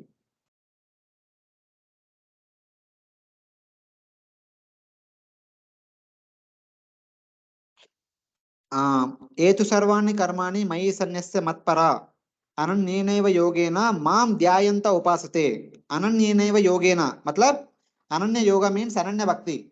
By ananya bhakti, one completely dedicates unto me and practices ananya bhakti. Tesha maham samuddartha mutyu samsara sagarat. For that person, I will deliver him from the mutyu sagara, mutyu samsara sagara. Bhavami na chirat partha mai aveshtesam. Not after a long time, very soon he will come to my abode, attaining my consciousness. It is like that. So for devotees, Lord himself delivers them from the ocean of mental existence. But for the traditional yoga practitioners, they need to work hard till the time they get moksha. Klesho adhikarastesham avyaktasa chesam deha avyaktahi gatir dukkam dehavadbir avapyasi. So this is what the comparison between the two paths, the traditional path and bhakti path. So it is like that. And the same thing Maitreya Rishi also going to tell here, how bhakti is superior in comparison to Bhakti Mishra Jnana. This verse may be there in your exam. Ashesha Sanklesha Shamam Vidatte अशेषसङ्क्लेशमं विधत्ते Gunanuvada Shravanam Murare गुणानुवादश्रवणं मुरारे Kim va punasta Charanaravinda किं वा पुनस्तच्चरणारविन्द Paraga Sevaratiratma Labha. परागसेवारतिरात्मलब्धा. Translation. Simply by chanting and hearing of the transcendental name, form, etc. of the personality of Godhead, Shri Krishna, one can achieve the cessation of unlimited miserable conditions. Therefore, what to speak of those who have attained attraction for serving the flavor of the dust of the Lord's lotus feet? So here it is given that hearing and speaking about the qualities of the Lord in sadhana bhakti, that is Shravanam and Kirtanam. Okay. Shravanam is Shravana, Guna Anuvada means Kirtana. Just by the practice of Shravanam and Kirtanam about the Nama, Rupa, Guna, Leela of the Supreme Lord, which are part of sadhana bhakti, it produces destruction of unlimited suffering. Ashesha Sanklesha Shimam Vidatte. Okay. How much more can be attained by great attraction for serving the pollen of the lotus feet of the Lord, appearing by its self-revealing nature during the state of Bhava Bhakti and Prema Bhakti. See, at the Bhajana Kriya level itself, Ado Shraddha Tata Sadhu Sangha Tata Bhajana Kriya. Bhajana Kriya means primarily Shravanam, Kirtanam and Archanam. These are the principal activities that we do in the Bhajana Kriya state, Bhajana Kriya platform. Okay. And these activities can destroy the unlimited suffering. That means anartha nivritti can be possible by these things. By Bhajana Kriya, there will be anartha nivritti. And eventually one comes to the state of Nishtha, Ruchi, Asakti, Bhava, Prema, etc. It is there. So even if Bhajana Kriya itself has so much potency to destroy the ignorance and make us freed from all the anarthas, then what to speak of Bhava Prema? Where in Bhajana Kriya state, what we are doing, either we are hearing or speaking about Lord's wonderful qualities and activities and form and name, Nama, Rupa, Guna, Leela. And also we are serving the deity. But when a devotee comes to the Bhava platform, a devotee does not want to serve the deity anymore. The devotee wants to serve the Lord directly in person. So just by serving the deity, talking about Lord's pastimes, hearing and talking about Lord's pastimes himself can destroy all the anarthas. Then what to speak of serving the Lord directly in Bhava and Prema platform? What kind of results one can attain by that? Can anyone imagine? So like that, it says. That means indirectly explaining that sadhana bhakti itself is destroying the anarthas, which is the end goal of Bhakti Mishra Jnana. Bhakti Mishra Jnana destroys all the anarthas. That is done by sadhana bhakti alone. And what kind of results one can attain by Bhava Bhakti or Bhakti, one can't even imagine. That means Bhakti Mishra Jnana stands equal to sadhana bhakti. Both of them can award same result. But eventually the sadhana bhakta eventually becomes Bhava Bhakta. Then one wants to serve the Lord in person by that direct service of the Lord. What kind of result one gets? That can't even be imagined by a Bhakti Mishra Jnana. That is nowhere part of Bhakti Mishra Jnana. So like that it is giving the superlative position of Bhakti. So in that way, Bhakti is better. How much can be said about great attachment to serving the lotus feet of the Lord? attained on its own accord are self-revealed. Whatever results one can obtain by the practice of Bhakti Mishra Jnana can be obtained by sadhana bhakti alone. Then what to speak of the results one can attain by practice of Bhava Bhakti and Prema Bhakti? So like that. Sadhana Bhakti alone destroys ignorance. How much more results its goal the Bhava Bhakti will produce? The chief result of Bhava Bhakti is not destruction of ignorance, but rather bringing the Lord under control. That is indicated in this verse. So what is the result of practicing Bhava Bhakti and Prema Bhakti? The Lord becomes subservient to the devotee. This no one can imagine. So it is like that. So by the practice of Bhakti Mishra Jnana, one may get Sahajya Mukti. But by the practice of Bhakti, Sadhana Bhakti, when comes to the platform of Bhava Bhakti and Prema Bhakti, and by the practice of Bhava Bhakti, Prema Bhakti, the Lord becomes completely controlled by the devotee. This no one can imagine. So it is like that. So Bhakti is by far superior to Bhakti Mishra Jnana. So that's how it is established. Its position is established. So this is the answer which Maitreya Rishi gave to Vidura, having entered into the trance, having meditated on the Lord, having blessed by the Lord, he gave this answer. So it is like that. And then Vidura responds. What Vidura had understood by hearing this answer, he will respond from text number 15 to 20. And text number 21 onwards, he will ask various questions for which Maitreya Rishi will answer from starting from 8th chapter. And the answer to all the questions asked by Vidura will be there in the rest of the Bhagavatam. So it is like that. So now let us see what Vidura understood by hearing the answer from Maitreya Rishi. Vidura uvacha Vidura vacha Sanchinna samshayo mayyam samchinna samsayo mayyam tava suktasina vibho tava suktashina vibho ubayatrapi bhagavan ubhayatrapi bhagavan mano me sampradhavati. mano me sampradavati.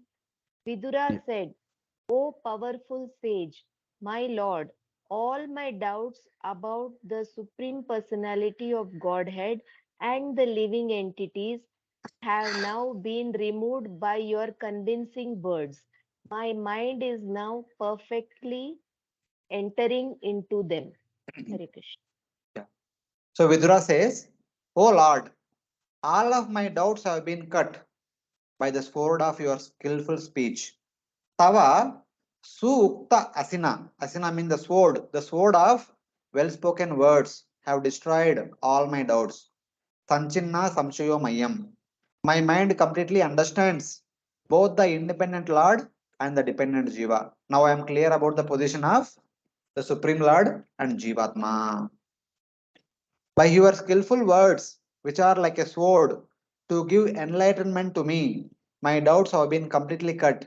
My mind enters completely into both the Lord and the Jiva. Now that means my mind completely meditates upon the true nature of the Supreme Lord and the Jivatma. Thank you very much. So like that, Vidura is expressing his gratitude. Then Maitreya asks a question.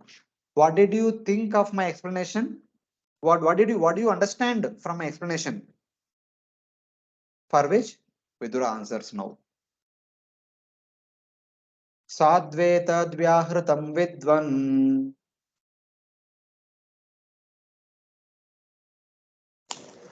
Satvetat vyahritam vidvan atmamayayanam hare atmamayayanam harehe abhati apartam nirmulam abhati apartham nirmulam vishwamulam na yadbahi. Vishwamulam na yad bahihi. Translation. O learned sage, your explanations are very good, as they should be. Disturbances to the conditioned soul have no other basis than the movement of external energy of the Lord. Hare Krishna.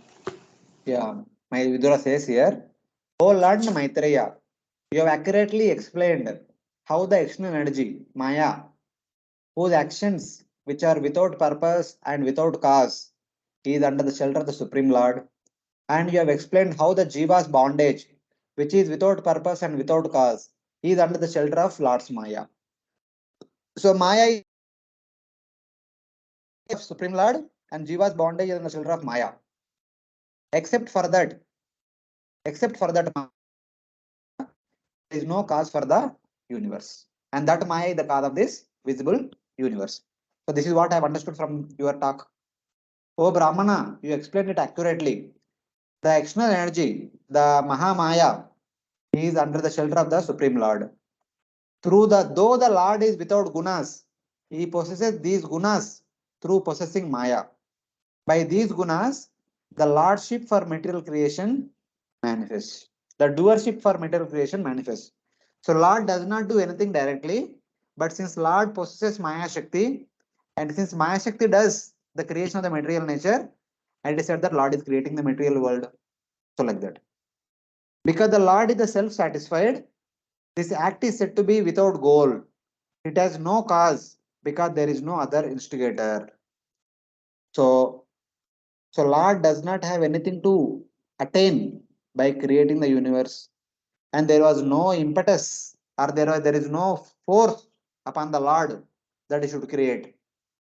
So, in that way, Lord is Atmarama is always experiencing in his own bliss, in his own Sarupa. He has nothing to attain, nothing to achieve, and nothing is inspiring him or nothing is forcing him to create. This is inconceivable. You explained this concerning the Lord. About the Lord, you explained this inconceivable nature of the Supreme Lord. And then the bondage of the Jiva caused by ignorance and the resulting misfortune of losing knowledge is under the shelter of Maya. So it is Maya which is causing us forgetting our true identity and being bound by illusion, experiencing misery. These are all caused by Maya. This is also without goal and without cause. Maya also has nothing to achieve by putting us under illusion, by making us forget our real identity. And there is no one forcing Maya also to do this. So whatever is happening by Maya is also without cause and without goal, without a purpose. Thus, you have explained the facts concerning the Jiva. So then the question is that why all these things are happening? Why the Maya is creating the world and putting the Jiva under bewilderment? This is the esoteric meaning of Vidura's words. There is no cause of the universe other than Maya. This means that the existence of the Lord does not depend upon being the creator of the universe and having gunas and material activities. Lord cannot be defined as he is the Lord because he is creating. The activity of creation does not define a personality called Mahavishnu or the Supreme Lord. Even without creating also, he remains what he is. The creation is not an activity that Lord has a purpose. Let me create so that everyone will call me as a God. He has no such ulterior motives in creating the universe. Even without creating also, he remains what he is, who he is.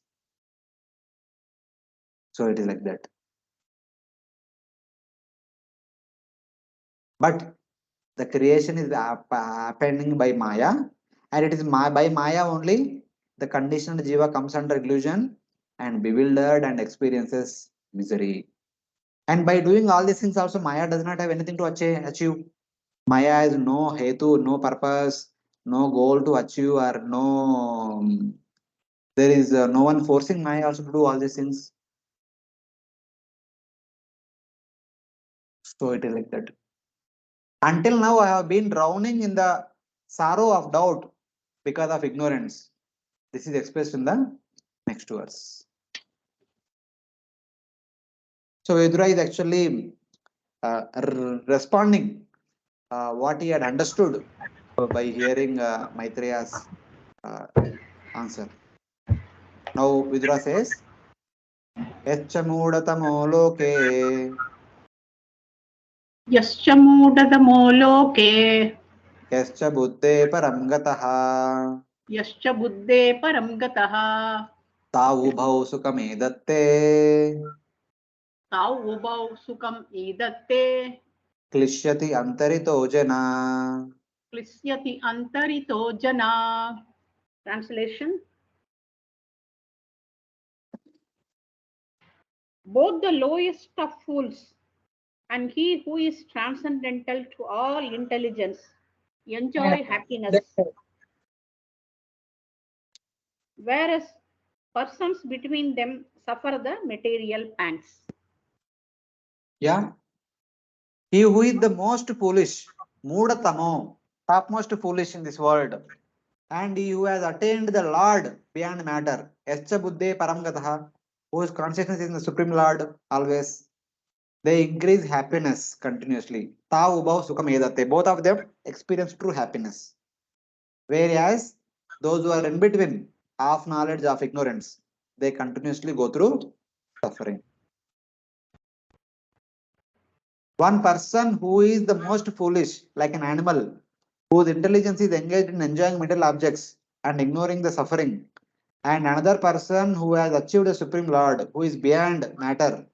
These two persons increase happiness by deriving bliss from either material objects or from the Lord without suffering.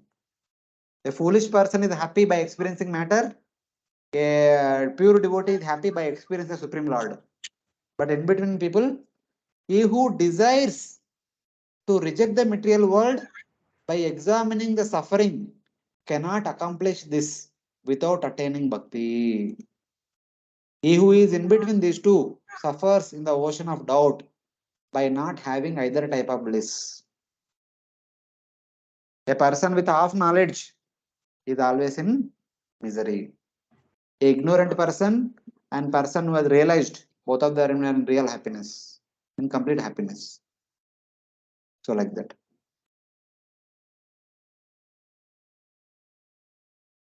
So then what this is either that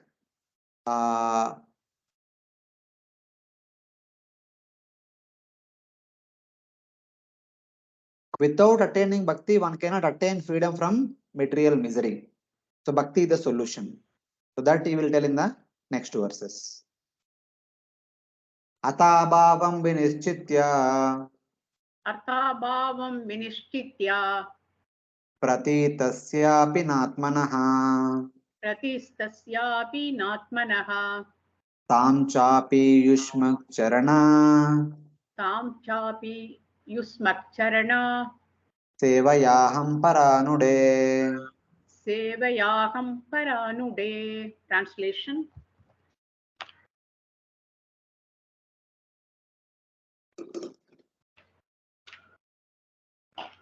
But my dear sir, I am obliged to you because now I can understand that this material manifestation is without substance, although it appears real. I am confident that by serving your feet, it will be possible for me to give up the false idea. So how can we attain true knowledge and how can we become freed from the material misery? By taking shelter of a guru. Everything is possible by taking shelter of a guru. Adav Guru Padashraya. This is the first activity that one is supposed to do among the 64 activities that Rupa Goswami indicates in Bhakti Rasamrita Sindhu. Sadhana Bhakti consists of 64 activities. The first activity of the 64 is Adav Guru Padashraya. That is what is indicated here by our Vidura. Convinced that the Jiva does not actually suffer loss of knowledge, but not yet realizing it directly, I will destroy this lack of this realization by serving your lotus feet, by service to your lotus feet. At this very moment, my suffering has come to an end. I have become convinced by the conclusions coming from your mouth that the soul has no actual misfortune, Though not perceiving this fact, I will destroy my lack of perception by service to your feet. At least theoretically, I have understood, but I can realize it very soon by serving your lotus feet. Only taking shelter of a guru and serving the Lord's Guru's lotus feet is the solution to destroy ignorance and attain knowledge, and which will lead to experiencing the real bliss. So this is what Vidura is saying. Then Vidura says that what is impossible by serving the devotee? By serving the devotee, one can attain everything. That he says in the next verse. Yat sevaya bhagavata Yatsevaya Bhagavata कूटस्य मधुद्विषः कूटस्थस्य मधुदुषः प्रतिरातो भवेत् तीव्रा प्रतिरातो भवेत् त्रित्वा पादयोर्व्यसनार्दनः पादयोर्व्यसनार्दनः. Translation: by serving the feet of the spiritual master, one is enabled to develop transcendental ecstasy in the service of the personality of Godhead, who is unchangeable enemy of the Madhu demon and whose service vanquishes one's material distress. Hare Krishna. Yeah. Here Vidura says that by service to the devotees, intense rasa of Bhava Bhakti to the Supreme Lord, who is fixed in one form and destroys obstacles for the devotee appears. And destruction of the material suffering then takes place automatically. So it is only service to the Guru will bring one to the Bhava platform, where one develops a desire to serve the Lord personally. By that, everything will take place. So it is like that. Beyond one's imagination, everything will happen when one comes to Bhava platform. By service to devotees, the rasa of Vrati or Bhava Bhakti, composed of Vibhava, Anubhava, Sthai Bhava, Satviki Bhava, Vyabhichari Bhava, etc., with varieties such as Shanta, Dasya, Sakya, Vasalya, Madhurya, arises for Bhagavan, who is fixed as Bhagavan over all time, who destroys material life of the devotee, just as he destroyed the Madhu demon, Madhudvisha. Kutastha means fixed in one form over all time, according to Amarkosha dictionary.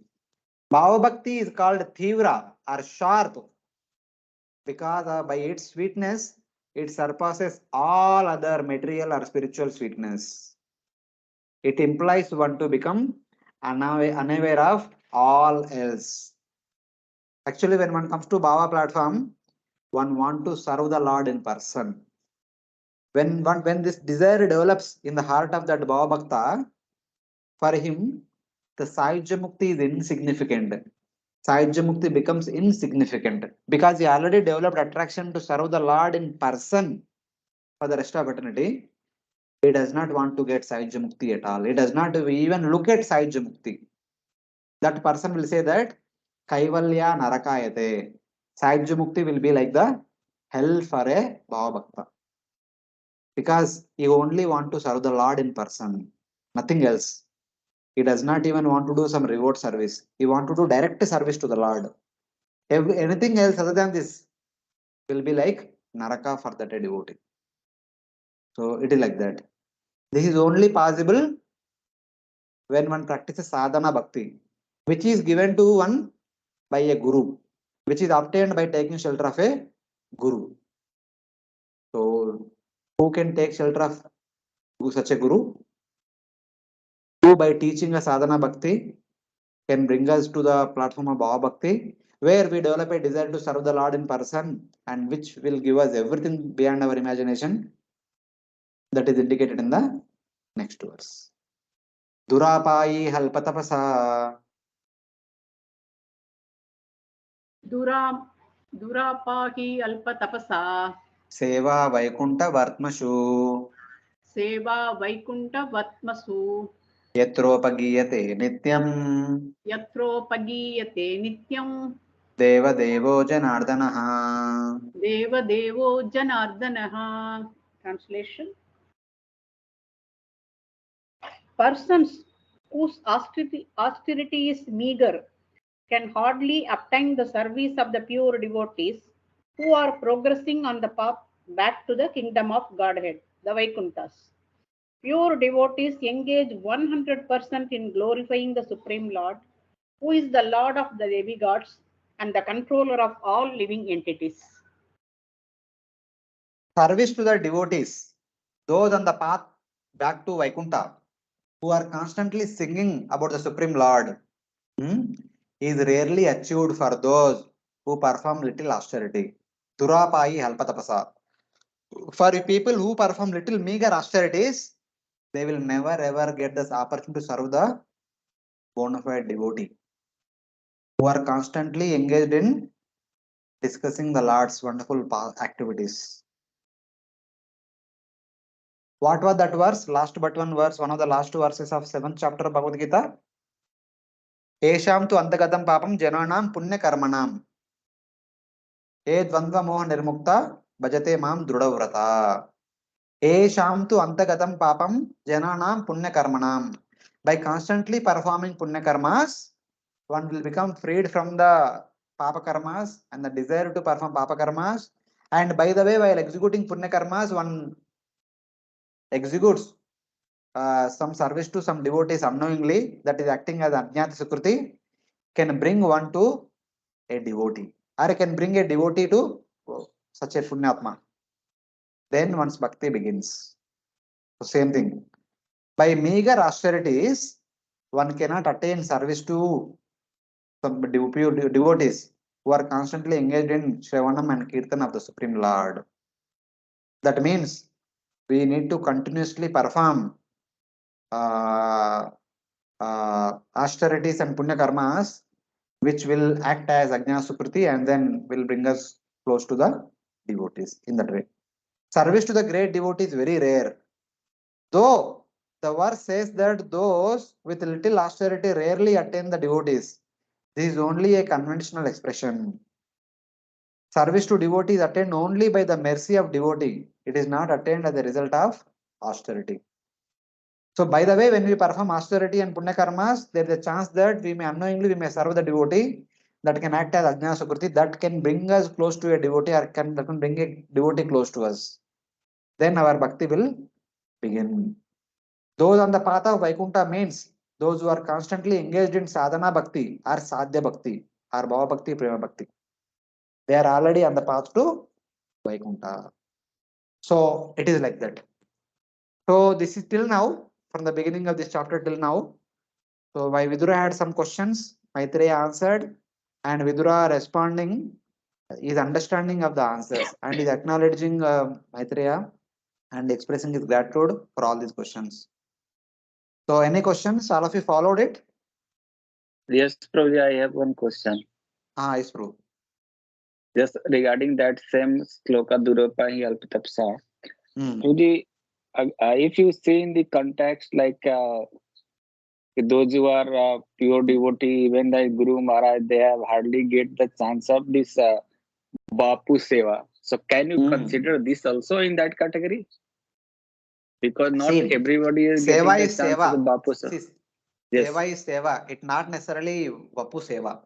Seva is Vani Seva also. See, Guru Maharaj is manifested in the form of community, in the form of the temple, in the form of the entire devotee community. They are extension of the Guru. They are extension of Srila Prabhupada. Serving the community is as good as serving the Acharya, serving the Guru, serving the Samsthapak Acharya Srila Prabhupada. So don't see them separately. So serve the community. That is service to the community founder, community Samsthapak Acharya, whatever you can say. Don't think that directly serving in person only is service. It is not like that.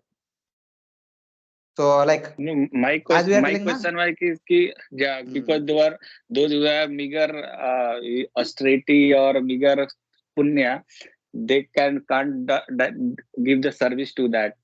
So that is not about us. This shloka is not about us. So the meager punya already you have crossed. The meager punya ka हुआ हो गया, already you have come to community, you already serving Guru Maharaj and the associated devotee. That is already began. Sadhana bhakti already began for you. Now this shloka is not for that devotees who already started the bhakti. This is for those who are yet to start the bhakti.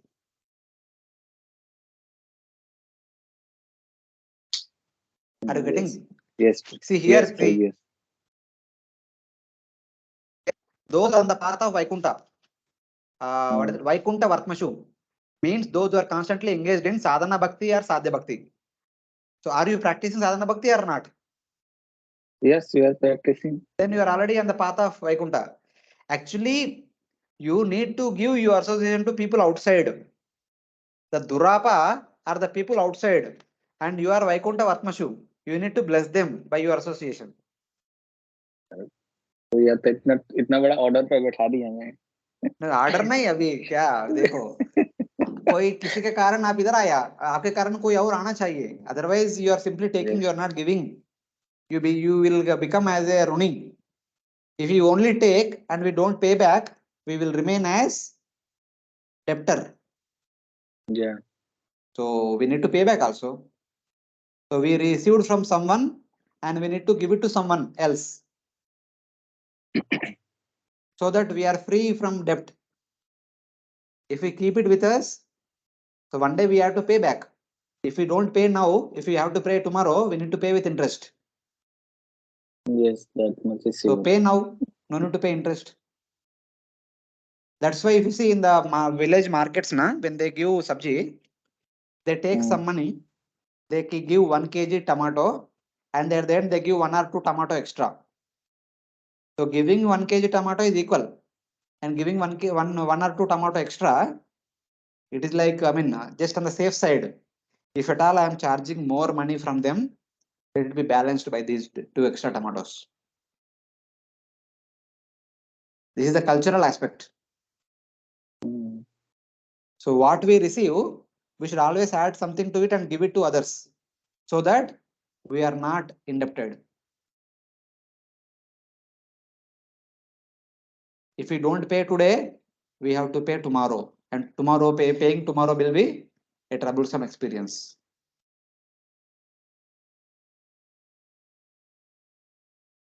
Yes, Prabhuji. Okay. 100% right. Yes, thank you, Prabhuji. Okay, fine. What about other devotees?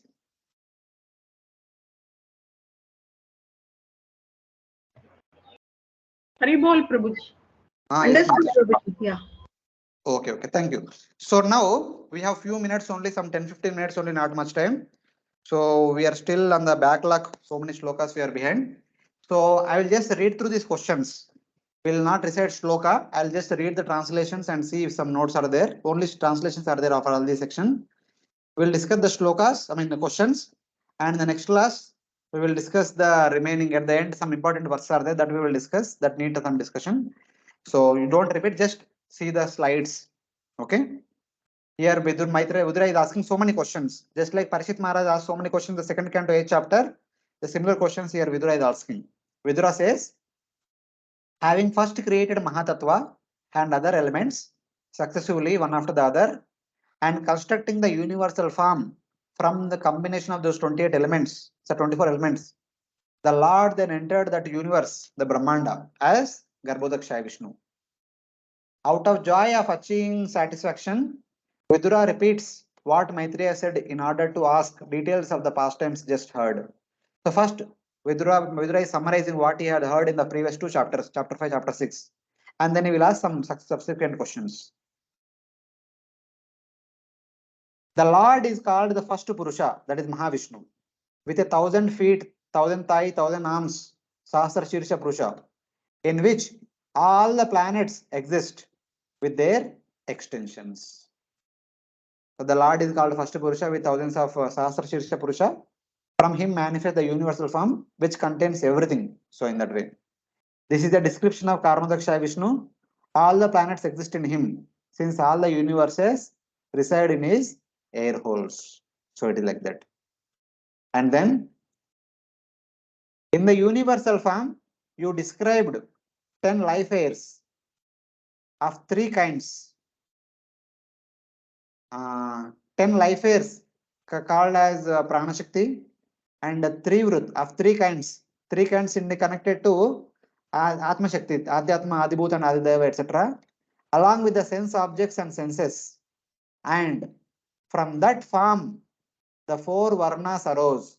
Please speak about the Vibhutis of the Supreme Lord. You have mentioned about from the universal form. The universal form consisting of 10 Prana Shaktis, 1 Jiva, 1 Atma Shakti, 3 Atma Shaktis, and 1 Jiva Shakti. They are manifested sense objects and senses and the Devatas and all everyone for perform their activities. And from the same universal form, 4 Varnas and their occupation, they all appeared. So please speak about other Vibhutis of the Supreme Lord. So like that. In that universal form, you described the 10 pranas along with the sense objects and the senses. Trivrut refers to Saha, the strength of mind. Saha, Oja, and Bala. Saha means strength of the mind, Oja is strength of the senses, Bala is the strength of the body. So these 3 also manifested. So the Prana Shaktis will consist of Saha, Oja, Bala. These 3 Shakti will be there in the Prana Shakti. From that form, the 4 Varnas arose. Vibhuti refers to persons such as Prajapati, Daksha, etc. How others manifested, that also please explain, etc. Among those Vibhutis were the offspring taking various forms along with their sons, grandsons on the daughter side and female and families, by which the whole universe became populated. He basically asking that after producing the universal form, how Lord Vishnu produced Brahma, and to Brahma how the Lord produced all the Prajapatis, great sages, and the Manus, and all the different children, different kings, how the subsequent creation happened. You please speak about that. That is the question. Please describe all that Brahma created, Prajapatis, the various types of creations and sub-creations, and the Manus, who are the lords of the Manvantara periods. Please describe Brahma's creations, which includes Prajapatis and the various creations, the creation of Manus, Manvantara periods. Please speak about all of them. Having a similar mind to Parikshit, Vidura asked questions on the same subjects as Parikshit Maharaj asked until the end of the chapter. Just like Parikshit Maharaj asked in 2.8, here Vidura is asking in 3.7, same questions. Prajapati Nam Pati is Brahma. There are 10 divisions of creation, Sargan, etc. Anusargan means subdivisions of those divisions.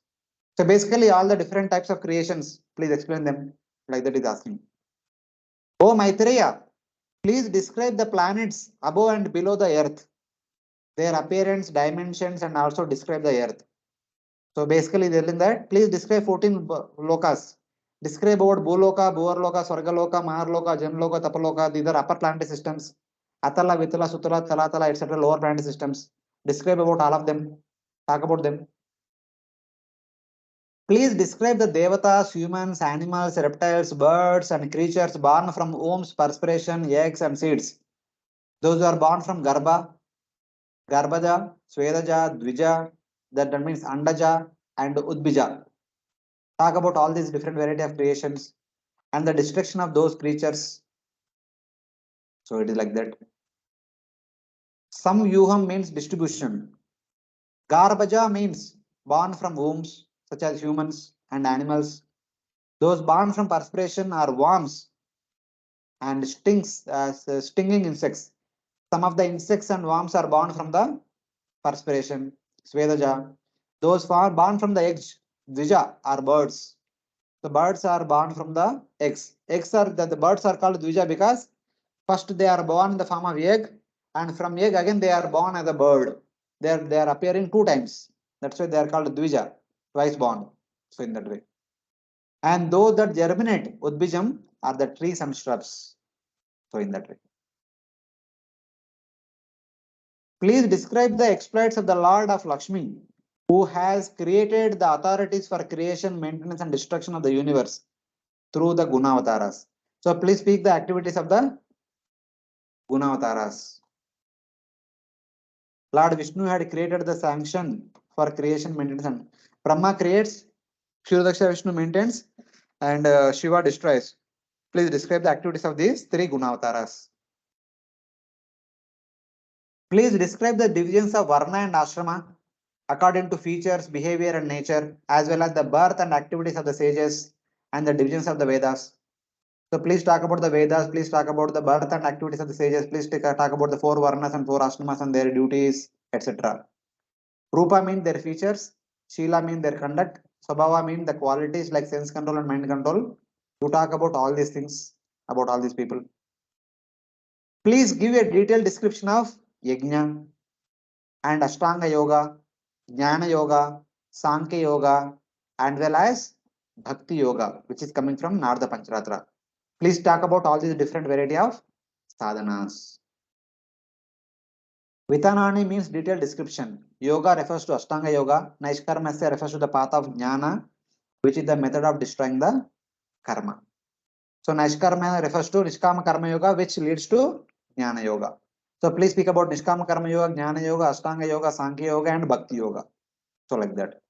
Describe the paths of Yoga, Jnana, and Sankhya and Narada Pancharatra. Bhagavad Smritam Tantram, the Tantra taught by the Lord. So Bhakti Yoga. Describe about all the sadhanas. So that was the question. Please describe the trouble caused by the path of the Pashandas, the situation of the Pratiloma progeny, and the destination of the Jivas according to the qualities and actions. So please talk about the Pashandis and their activities which are causing trouble to others. Describe about the Asuras and describe about Pratiloma progeny, Varnasankara. And please talk about the what kind of destination one attains by performing different activities, good and bad activities, like that. Pashanda Patha Vaishamyam means the disturbance caused by the path of Pashandas. Pratiloma refers to the products of mixed caste, such as the Sutas, Brahmana, mother, and Kshatriya, father. So like that. What happens because of Varnasankara, etc. etc. Please describe the methods of Dharma, Artha, Kama, Moksha, which do not conflict with each other, and the rules in the scriptures for professions in Arthashastra and in the Vedas. Please talk about what are Dharma, Artha, Kama, Mokshas and how to accomplish them. And please talk about the duties of different Varnas and Ashramas according to Shastra, etc. Describe the processes which are mutually not conflicting. Please describe the rules for professions and for punishment according to the Arthashastra and Vedas.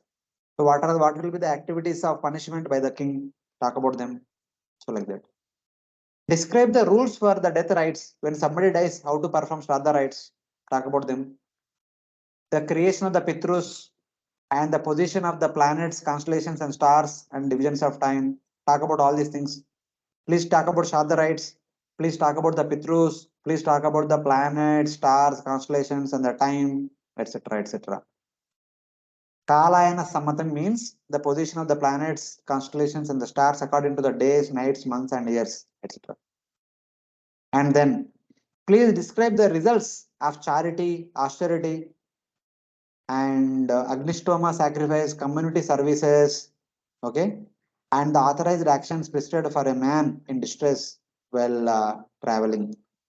So please describe the results of performing, giving charity, performing austerity, performing Agno sacrifice, and performing some community services, and performing other Vedic activities. What kind of results one attains? Talk about them.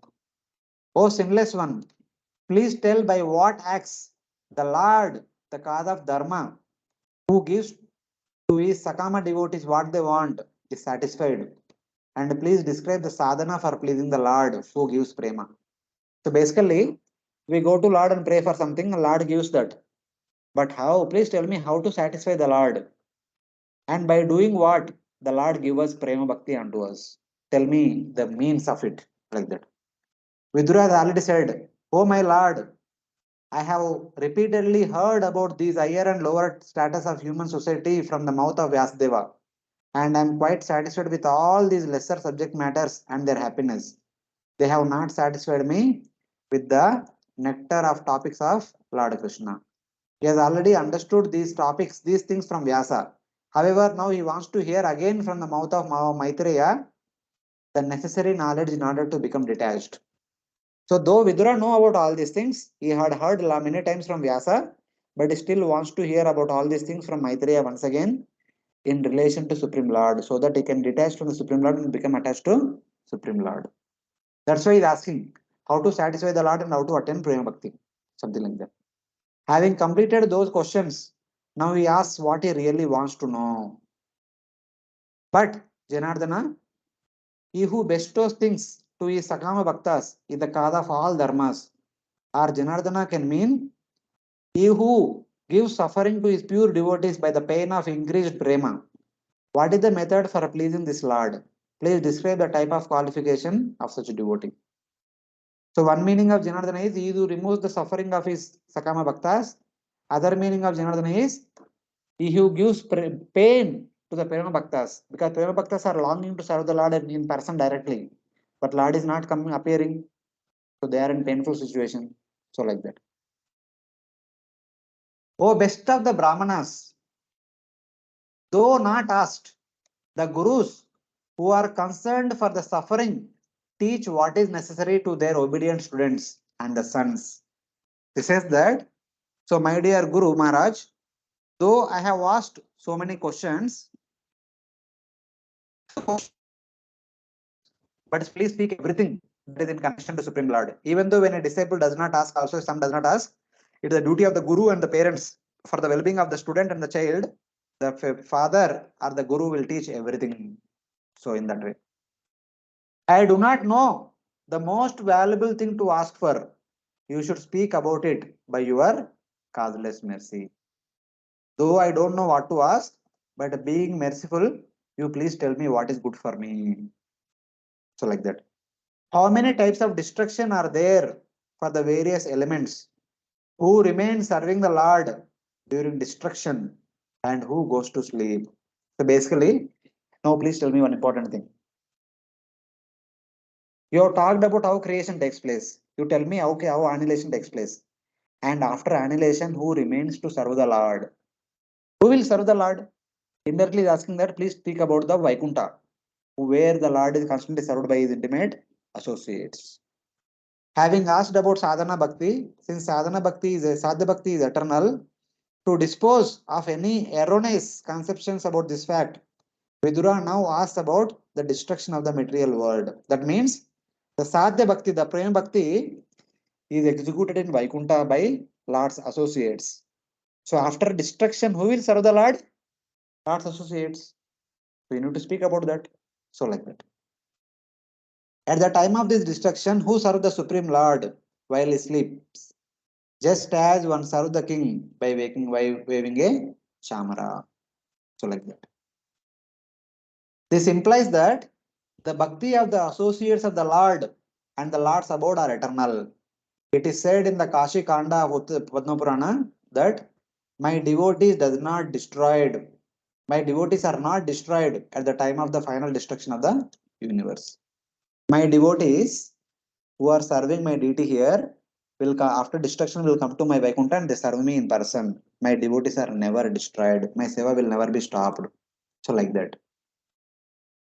And then he says that, please describe the knowledge concerning the Lord's form and Jiva's position in relation to Supreme Lord, and the knowledge of the Upanishads, which is necessary for the student to learn from the Guru. What is the position of the worshipper, the Jiva, and what is his absolute condition or nature? And what is the Swarupa of the Supreme Lord, the object of worship? What is the knowledge mentioned in the Vedas, which is necessary for me as a disciple to know from the Guru? The meaning is that from the Guru, I should learn about Bhakti and Bhagavan. It is only from the Guru we can learn about the Supreme Lord. So otherwise, we will not be able to study and understand anything. So that's how our Vidura is indicating, asking all these various questions and requesting Maitreya to tell about all these things without any inhibition. And finally, he will say that only you can give answer to all these questions, no one but you. That we will discuss in the next class. Hare Krishna. So we'll stop here. It is already 1 o'clock. So we'll continue from 13 to 39 verse onwards in the next week. Hare Krishna. Hare Krishna. Hare Krishna. Grantaraj Srimad Bhagavatam ki jai. Yeah. Hare Krishna. Hare Krishna. Hare Krishna. Hare Thank you, Krishna. Prabhuji. Hare Krishna, Thank you. Hare Prabhuji. Krishna.